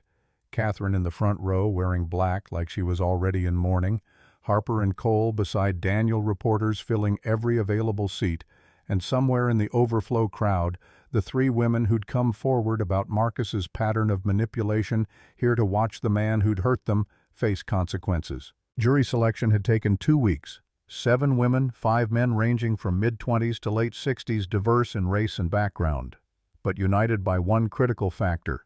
None of them had preconceived opinions about Elena Thornton or Marcus Whitmore strong enough to prevent impartial judgment. They sat in the jury box now trying to look neutral while cameras captured their faces for posterity. "All rise." The bailiff's voice cut through the murmur of 300 people trying to settle quietly. Judge Rodriguez entered, took her seat, surveyed her courtroom with the expression of someone who'd seen every possible variation of human failure and wouldn't be impressed by new attempts. "Be seated. Court is now in session. The People versus Marcus James Whitmore. Charges include conspiracy to commit murder, attempted murder by proxy insurance fraud, and solicitation of murder. Are both parties ready to proceed?" "The prosecution is ready, Your Honor. The defense is ready, Your Honor." Rodriguez nodded. Opening statements. Ms. Martinez, you may begin.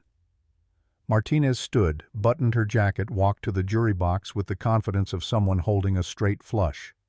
She let silence build for 3 seconds, long enough to capture attention, short enough to avoid melodrama. Ladies and gentlemen of the jury, this case is about premeditation.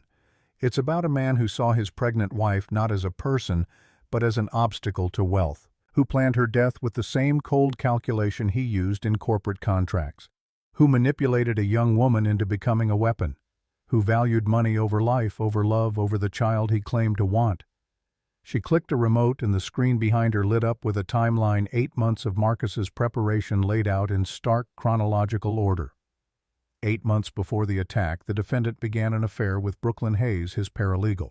8 months before the attack, he started moving assets from joint accounts to private accounts. $2.3 million transferred slowly to avoid detection. 3 months before the attack, he increased his wife's life insurance from $500,000 to $5 million, changing the beneficiary from her father to himself. 1 week before the attack, he withdrew $50,000 in cash and gave it to his mistress. 2 days before the attack, he purchased a weapon, a silver Zippo lighter. Hours before the attack, he gave explicit instructions on how to use it. Martinez paused, let the timeline sink in. This was not passion. This was not a crime of opportunity. This was murder for financial gain planned across 8 months with meticulous attention to detail. The defendant created a situation where his pregnant wife would be set on fire in public, surrounded by witnesses who would testify that his mistress acted alone out of jealousy. He positioned himself as an innocent bystander while orchestrating every element of his wife's attempted murder. She turned to look at Marcus, and the jury followed her gaze. When Elena Thornton was burning, screaming, trying to protect her unborn child, her husband stood 5 feet away and did nothing. Security had to push past him to save her. That inaction is as damning as every action that preceded it. Because Marcus Whitmore wasn't frozen by fear or shock. He was waiting to see if his plan would work. Martinez walked back to the prosecution table, picked up a remote, clicked again. The screen showed Elena's hospital photos, second-degree burns covering her arms and chest, blistered and raw. Several jurors flinched. One woman's hand went to her mouth. The defendant reduced his wife's life to a dollar amount. $5 million in insurance plus $25 million in trust fund access through their child. $30 million. That was his motivation to burn a pregnant woman alive. And when his plan failed, when Elena survived, he immediately began crafting his defense, claiming his mistress was unstable, that he knew nothing about her intentions, that this was all a tragic misunderstanding. But evidence doesn't lie. Video footage, financial records, audio recordings. They all tell the same story. Marcus Whitmore planned to murder his wife for money. He failed. And now it's your job to hold him accountable. She sat down. The jury looked shaken, which was the point. Start strong, establish the narrative, make them see Marcus as a calculating predator before the defense could humanize him.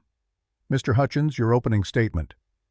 Hutchins stood, and his entire demeanor radiated reasonable doubt. He smiled at the jury, warm, avuncular, the kind of smile that said, "Let's be rational adults here.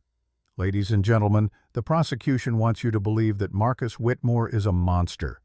A man so cold-blooded, so calculating that he would orchestrate his pregnant wife's murder for insurance money. But the evidence doesn't support that narrative. What the evidence shows is a man trapped in a deteriorating marriage who made the terrible mistake of having an affair and whose unstable mistress acted independently out of jealousy and rage." Hutchins walked toward the jury, hands open, body language broadcasting sincerity. "Brooklyn Hayes is the one who set Elena Whitmore on fire. Not Marcus. Brooklyn purchased the vodka. Brooklyn brought it to the Gala. Brooklyn poured it on Elena and lit the match. Those are facts the prosecution can't dispute." He paused.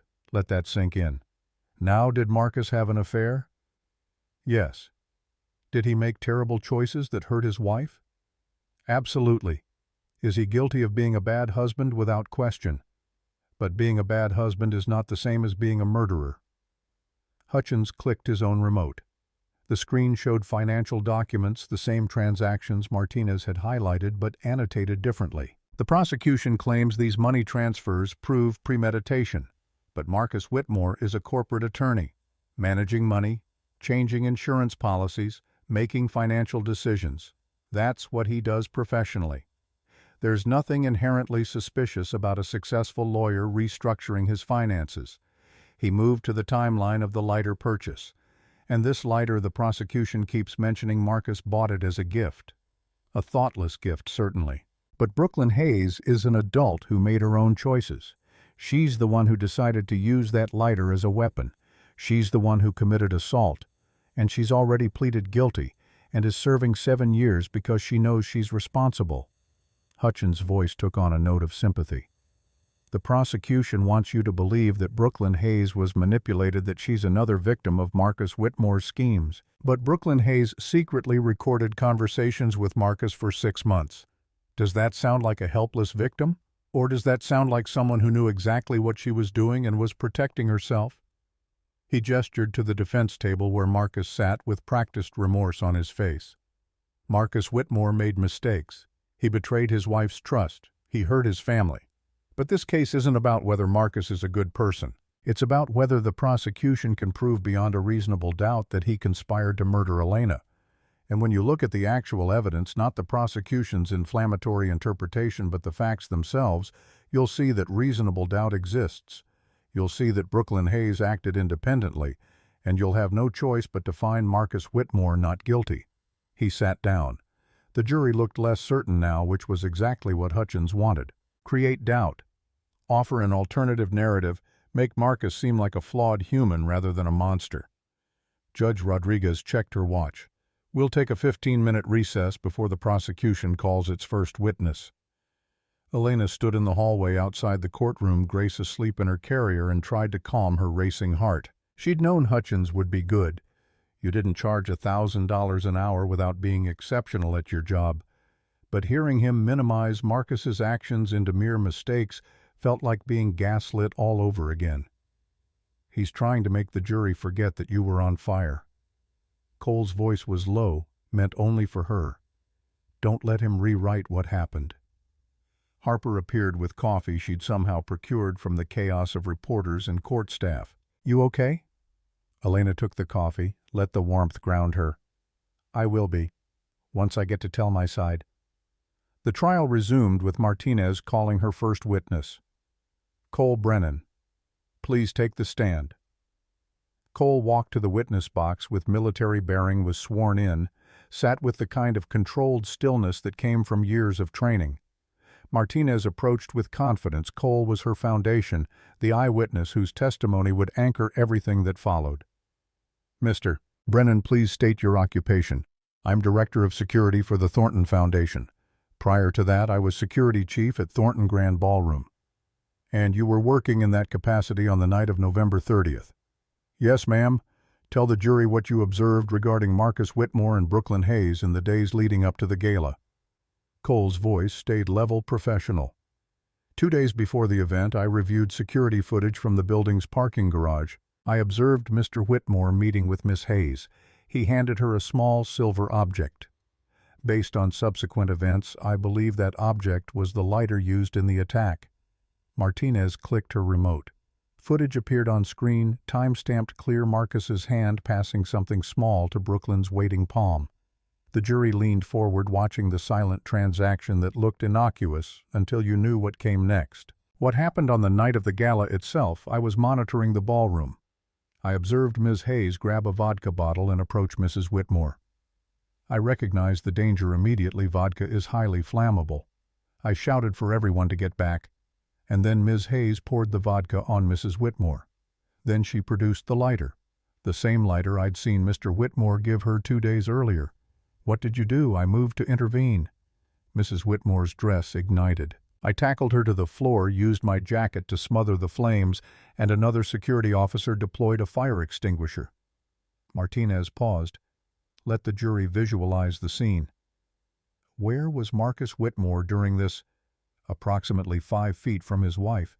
He was standing motionless. He made no attempt to help. Did you have to physically move past him to reach Mrs. Whitmore? Yes, ma'am. I had to push him aside. He was frozen. In your professional opinion, based on your military training and experience in crisis situations, Was Mr. Whitmore's reaction consistent with shock? Cole's jaw tightened. No, ma'am. Shock typically manifests as either fight or flight. People either move toward the threat or away from it. Standing completely still while your pregnant wife burns suggests calculation, not shock. Hutchins stood. Objection.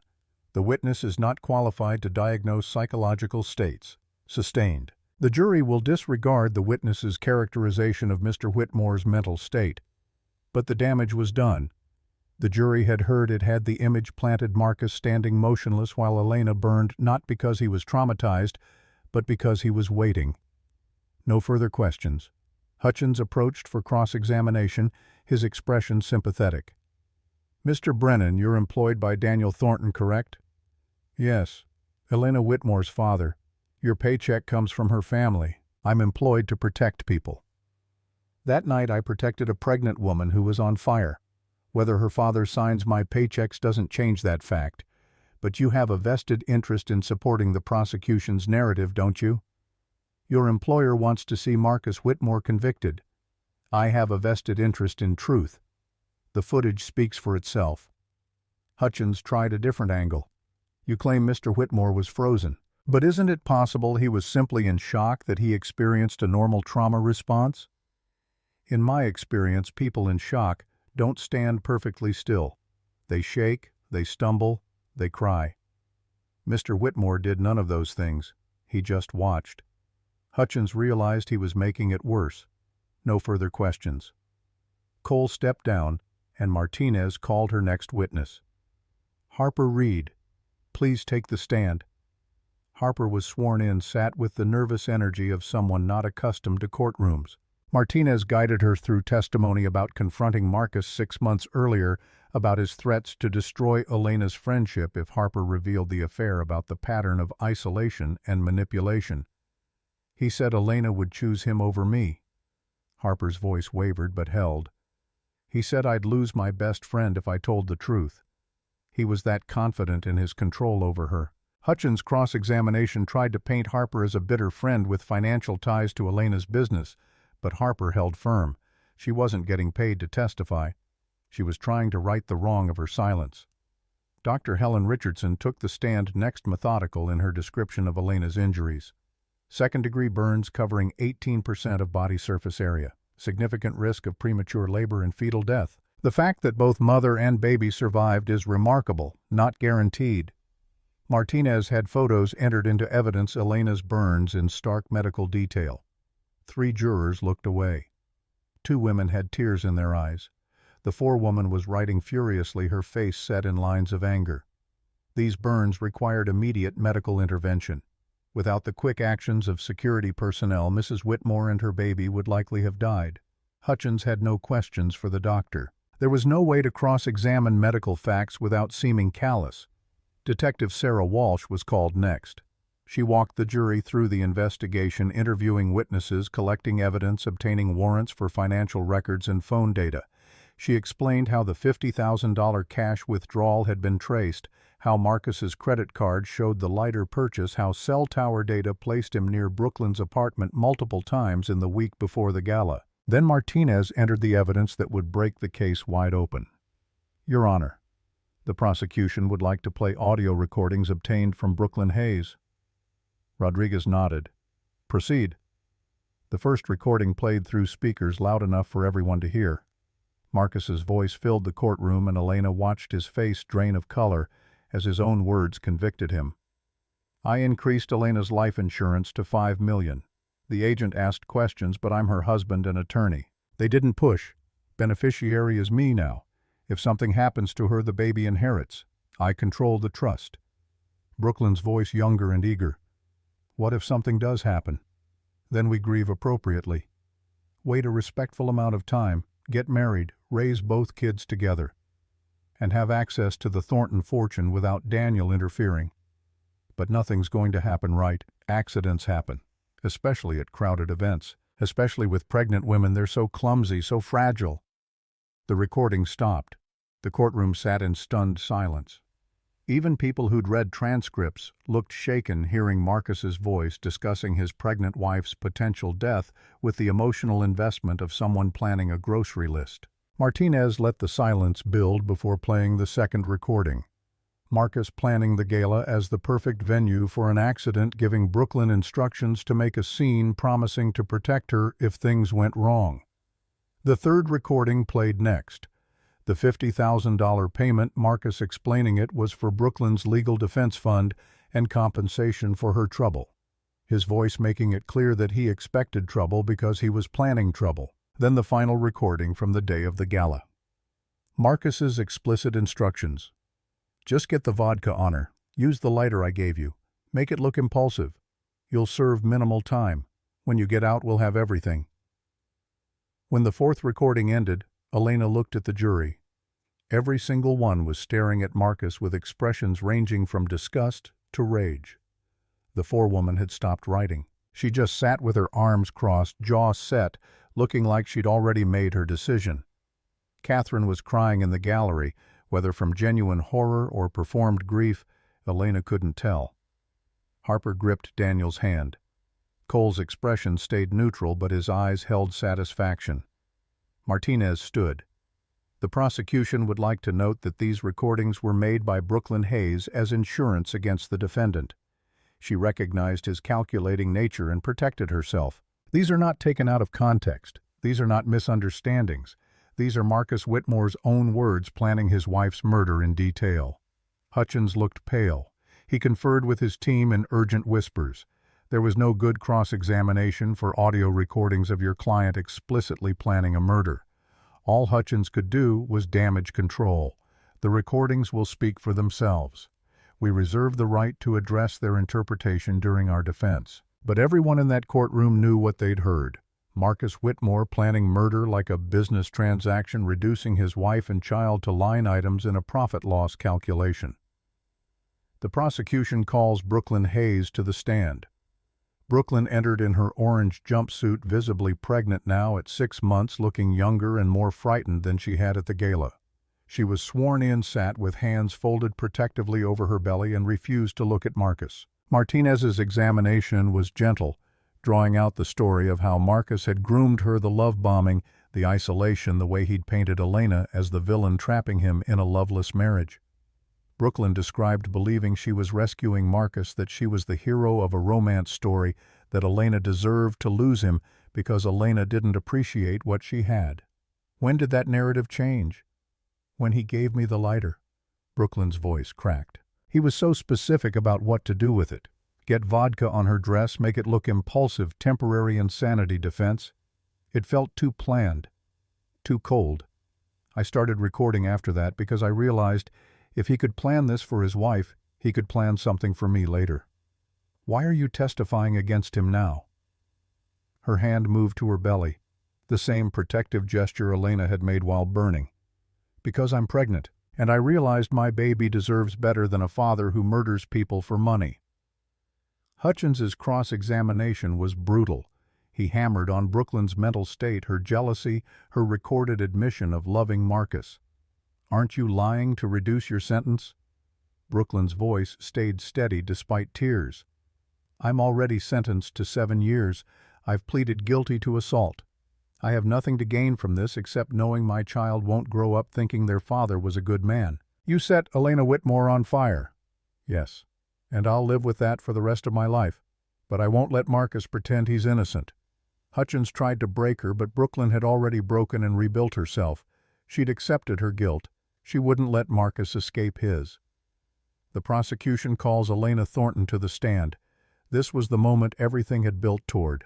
Elena stood, handed Grace to Harper, walked to the witness box with her head high and her hands steady despite the fear coiling in her stomach. She was sworn in, sat, and met Marcus's eyes for the first time since he'd been arrested. He looked away first. Martinez approached with the kind of respect usually reserved for war veterans. Mrs. Thornton, please tell the jury about your marriage to Marcus Whitmore. Elena's voice came out strong, clear. We were married 7 years. I thought it was a good marriage. I was wrong. She walked through the timeline, how she'd designed the logistics model that made Marcus's firm millions, how she'd been encouraged to quit working when she got pregnant, how Marcus had grown distant starting around month 4.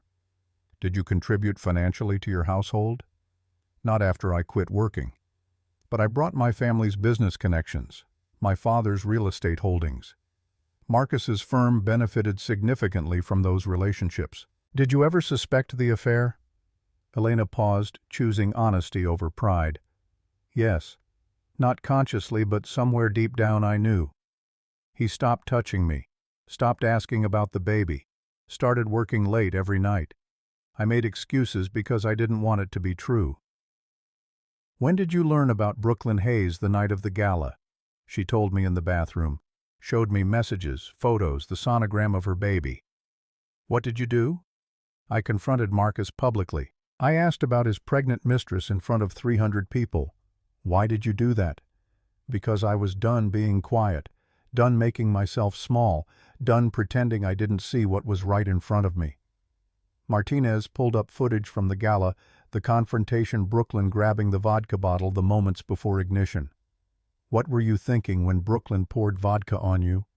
Elena closed her eyes, remembered the cold splash, the chemical smell. I thought she was going to throw a drink on me. Public humiliation. I expected to be embarrassed, not murdered. Describe what happened when she lit the lighter. The fabric ignited instantly.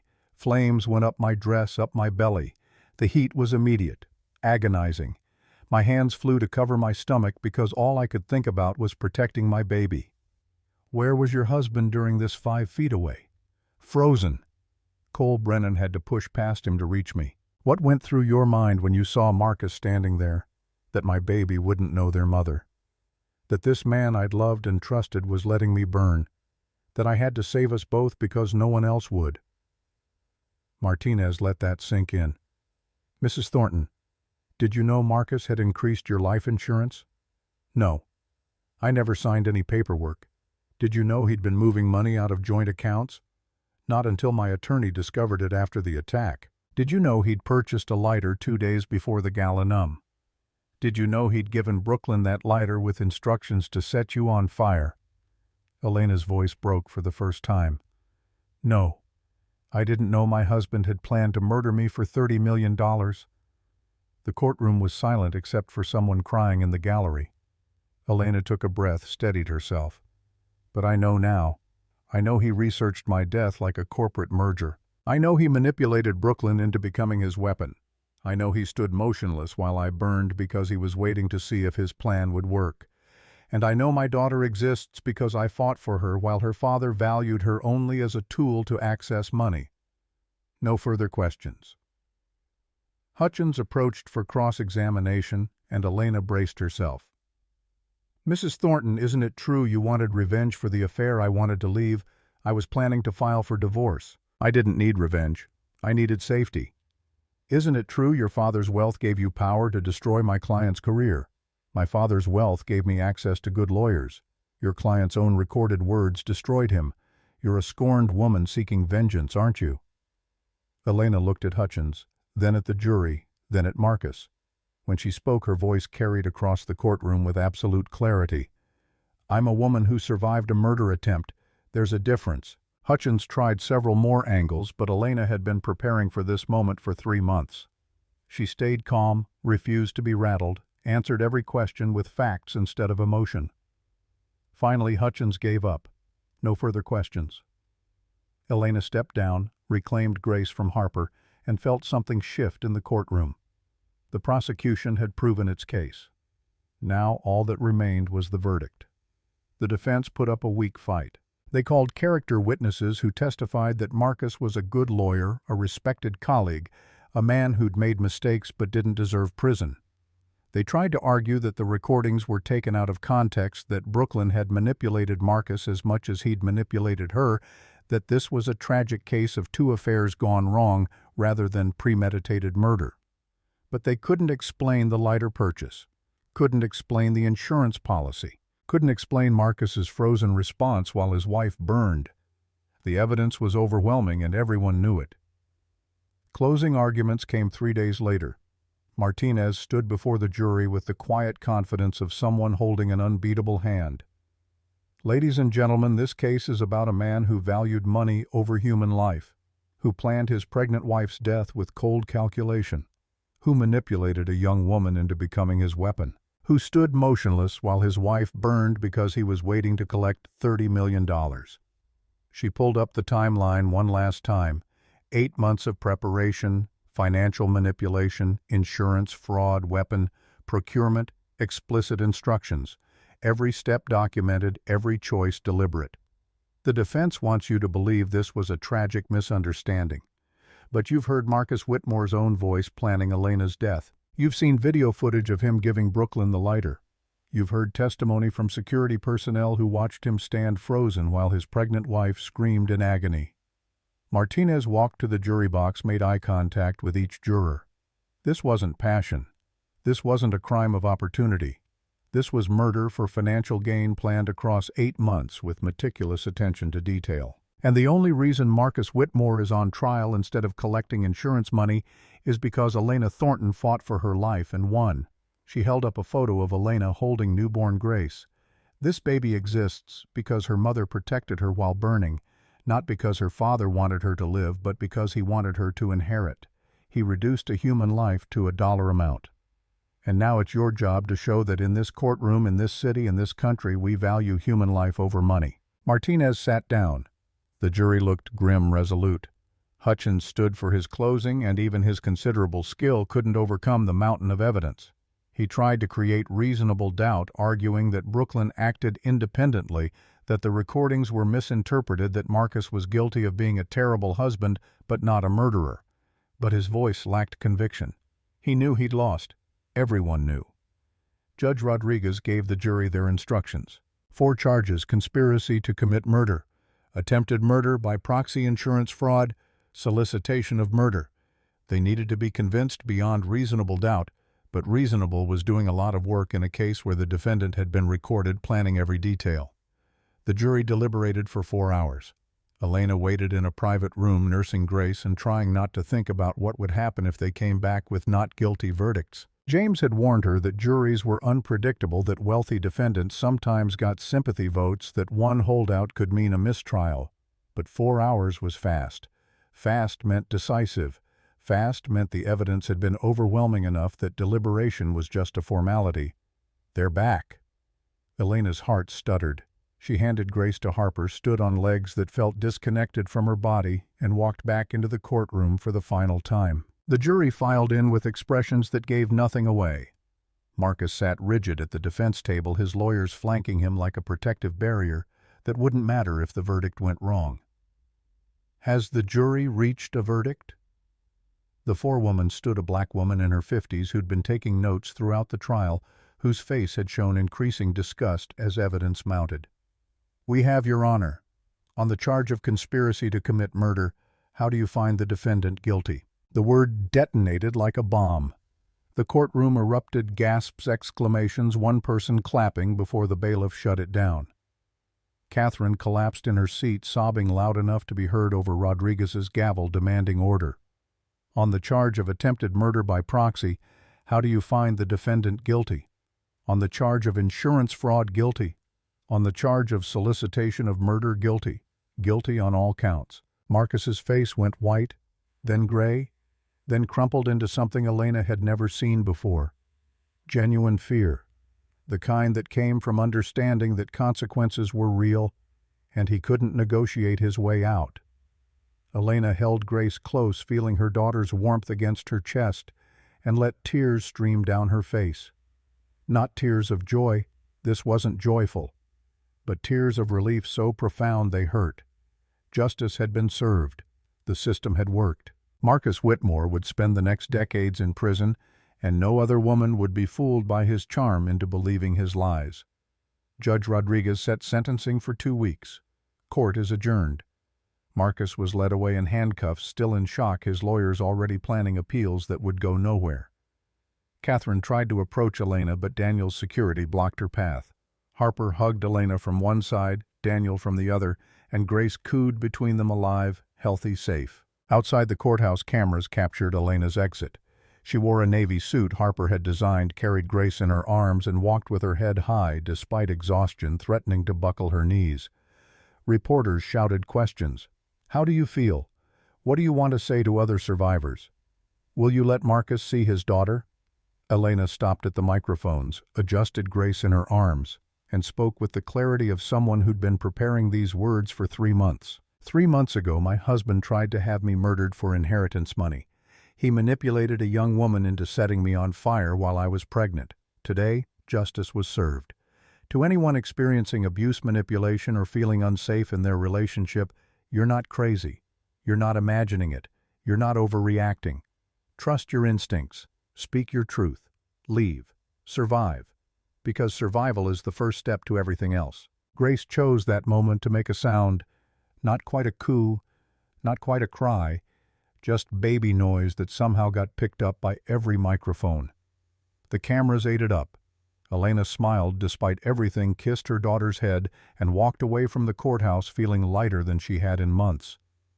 2 weeks later, Elena stood before Judge Rodriguez for sentencing Grace with a nanny in the hallway because this part wasn't appropriate for babies. Catherine sat in the gallery looking older and more broken than Elena had ever seen her.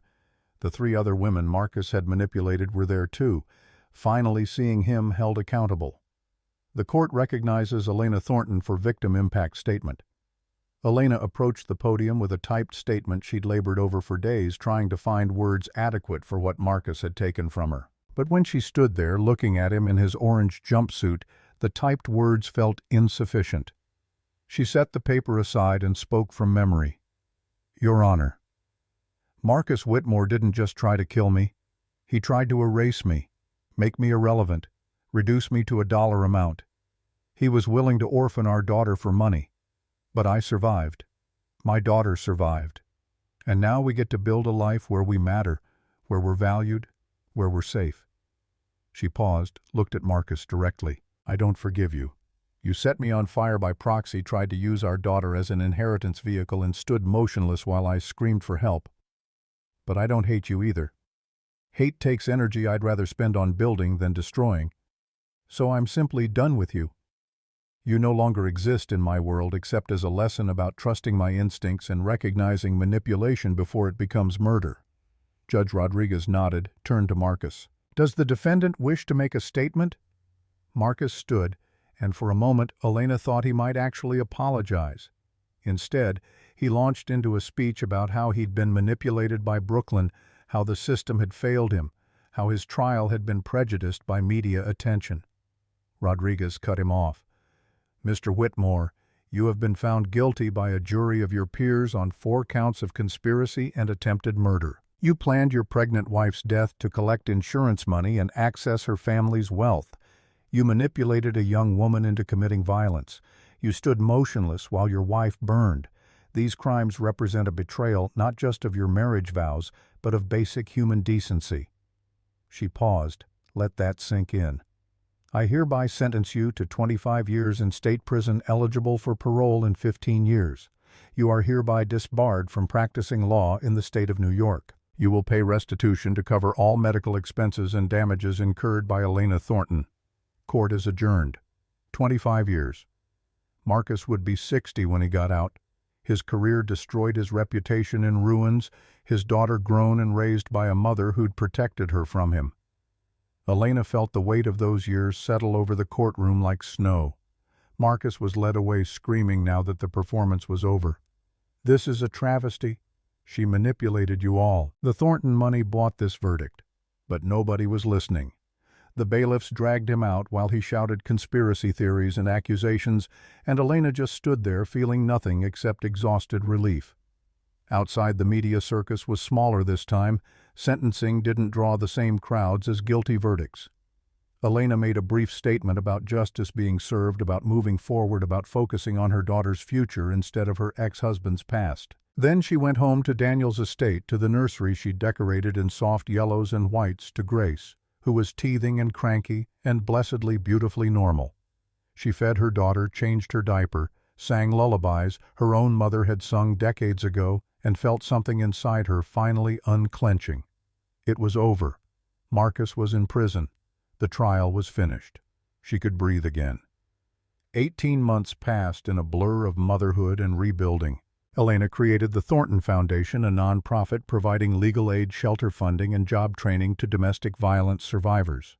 She hired Cole as director of security, brought on staff who understood trauma because they'd survived it, and threw herself into work that felt meaningful in ways corporate logistics never had. Harper designed a clothing line for women re-entering the workforce after escaping abuse. Professional pieces that cost $50 instead of $500 made women feel powerful instead of performative. The collaboration between Elena's foundation and Harper's fashion business became a model other cities studied. Grace grew into a toddler, walking, talking, filling Elena's world with chaos and joy in equal measure. She looked like Marcus, but had Elena's stubbornness, her refusal to be diminished. She knew her father was gone, but didn't know why. Wouldn't know the full story until she was old enough to understand that some people valued money over love. And on a cold November evening, exactly 2 years after the night Elena almost died, she stood in the Thornton Grand Ballroom, preparing for the first annual Survivors Gala. The space looked different now. Same chandeliers, same marble floors, but the atmosphere had transformed from social performance to genuine purpose. 200 survivors filled the room, women who'd left dangerous relationships and rebuilt their lives with help from Elena's foundation. Advocates, politicians, journalists who'd covered the trial and stayed to cover the movement it sparked. Daniel took the podium to introduce her, pride evident in every word. 2 years ago, my daughter almost died in this room. Tonight, she's saving lives here instead. Elena Thornton is proof that we can transform our worst moments into our greatest purpose. Elena walked to the podium in a white Calvin Klein gown Harper had designed specifically for this moment, and looked out at faces that reflected her own journey. Pain survived, strength discovered, futures reclaimed. 2 years ago, I stood in this room wearing an ivory gown, carrying my unborn daughter, thinking I was attending a charity gala. I didn't know I was fighting for my life. My husband planned my murder for inheritance money. His mistress set me on fire. I survived. My daughter survived. And the system, the police, the prosecutors, the jury, they did their jobs. Justice was served. She paused, looked at the exact spot where she'd burned. That marble tile no longer held power over her. In 18 months, the Thornton Foundation has helped 500 women leave dangerous situations. We've opened 4 shelters, provided legal representation to 300 survivors, trained 2,000 volunteers in recognizing warning signs, $3 million raised to continue this work. And every single survivor we help is proof that the worst things that happen to us don't have to define us. Applause filled the ballroom, but Elena raised her hand for silence. One more thing. I spent years making myself small to fit someone else's vision of who I should be. It almost killed me. Now I know I'm enough. I always was. I just needed to believe it. To everyone watching who feels trapped, invisible, or afraid, you're stronger than you know. You deserve safety. You deserve life. We're here to help you find both. She ended with the phrase that had become her signature, the line quoted in articles and shared on social media, the truth she'd learned by surviving fire. They tried to burn me down. Instead, they set me free. And I'm using that freedom to help others find theirs. The standing ovation lasted 2 minutes. Elena stood at the podium where she'd once announced her daughter's name to the world, where she'd launched a movement from the ashes of attempted murder and felt the full weight of transformation. After the gala ended and guests departed, Elena stood alone in the empty ballroom. She walked to the spot where Cole had tackled her, where the fire had been extinguished, where her old life had ended. She knelt, touched the cool marble, and whispered words meant only for herself. Thank you for showing me who I really was. Not to Marcus, not to Brooklyn, to the fire itself, to the moment that had burned away everything false and left only truth. She stood, turned to leave, and found Cole waiting by the door. Grace slept in Harper's arms nearby, and Daniel stood with them, her chosen family, the people who'd stood by her through the worst and stayed for the rebuilding. Ready to go home. Elena looked back one final time at the ballroom that had tried to destroy her but had instead become her cathedral, the place where she'd been reborn from ash and rage into something harder and more beautiful than what she'd been before. Yeah, we're ready. Outside Manhattan glittered under winter stars. Elena held Grace close, her daughter warm and alive, breathing steadily, completely unaware that she'd survived fire in the womb and emerged perfect. They walked to the car together, leaving behind the ballroom and the memories and the woman Elena used to be. Grace stirred, made a sleepy sound. "Love you, Mama." "I love you too, baby girl. Always." And Elena meant it with a ferocity that had been forged in flames and tempered by justice, the kind of love that could survive anything because it already had.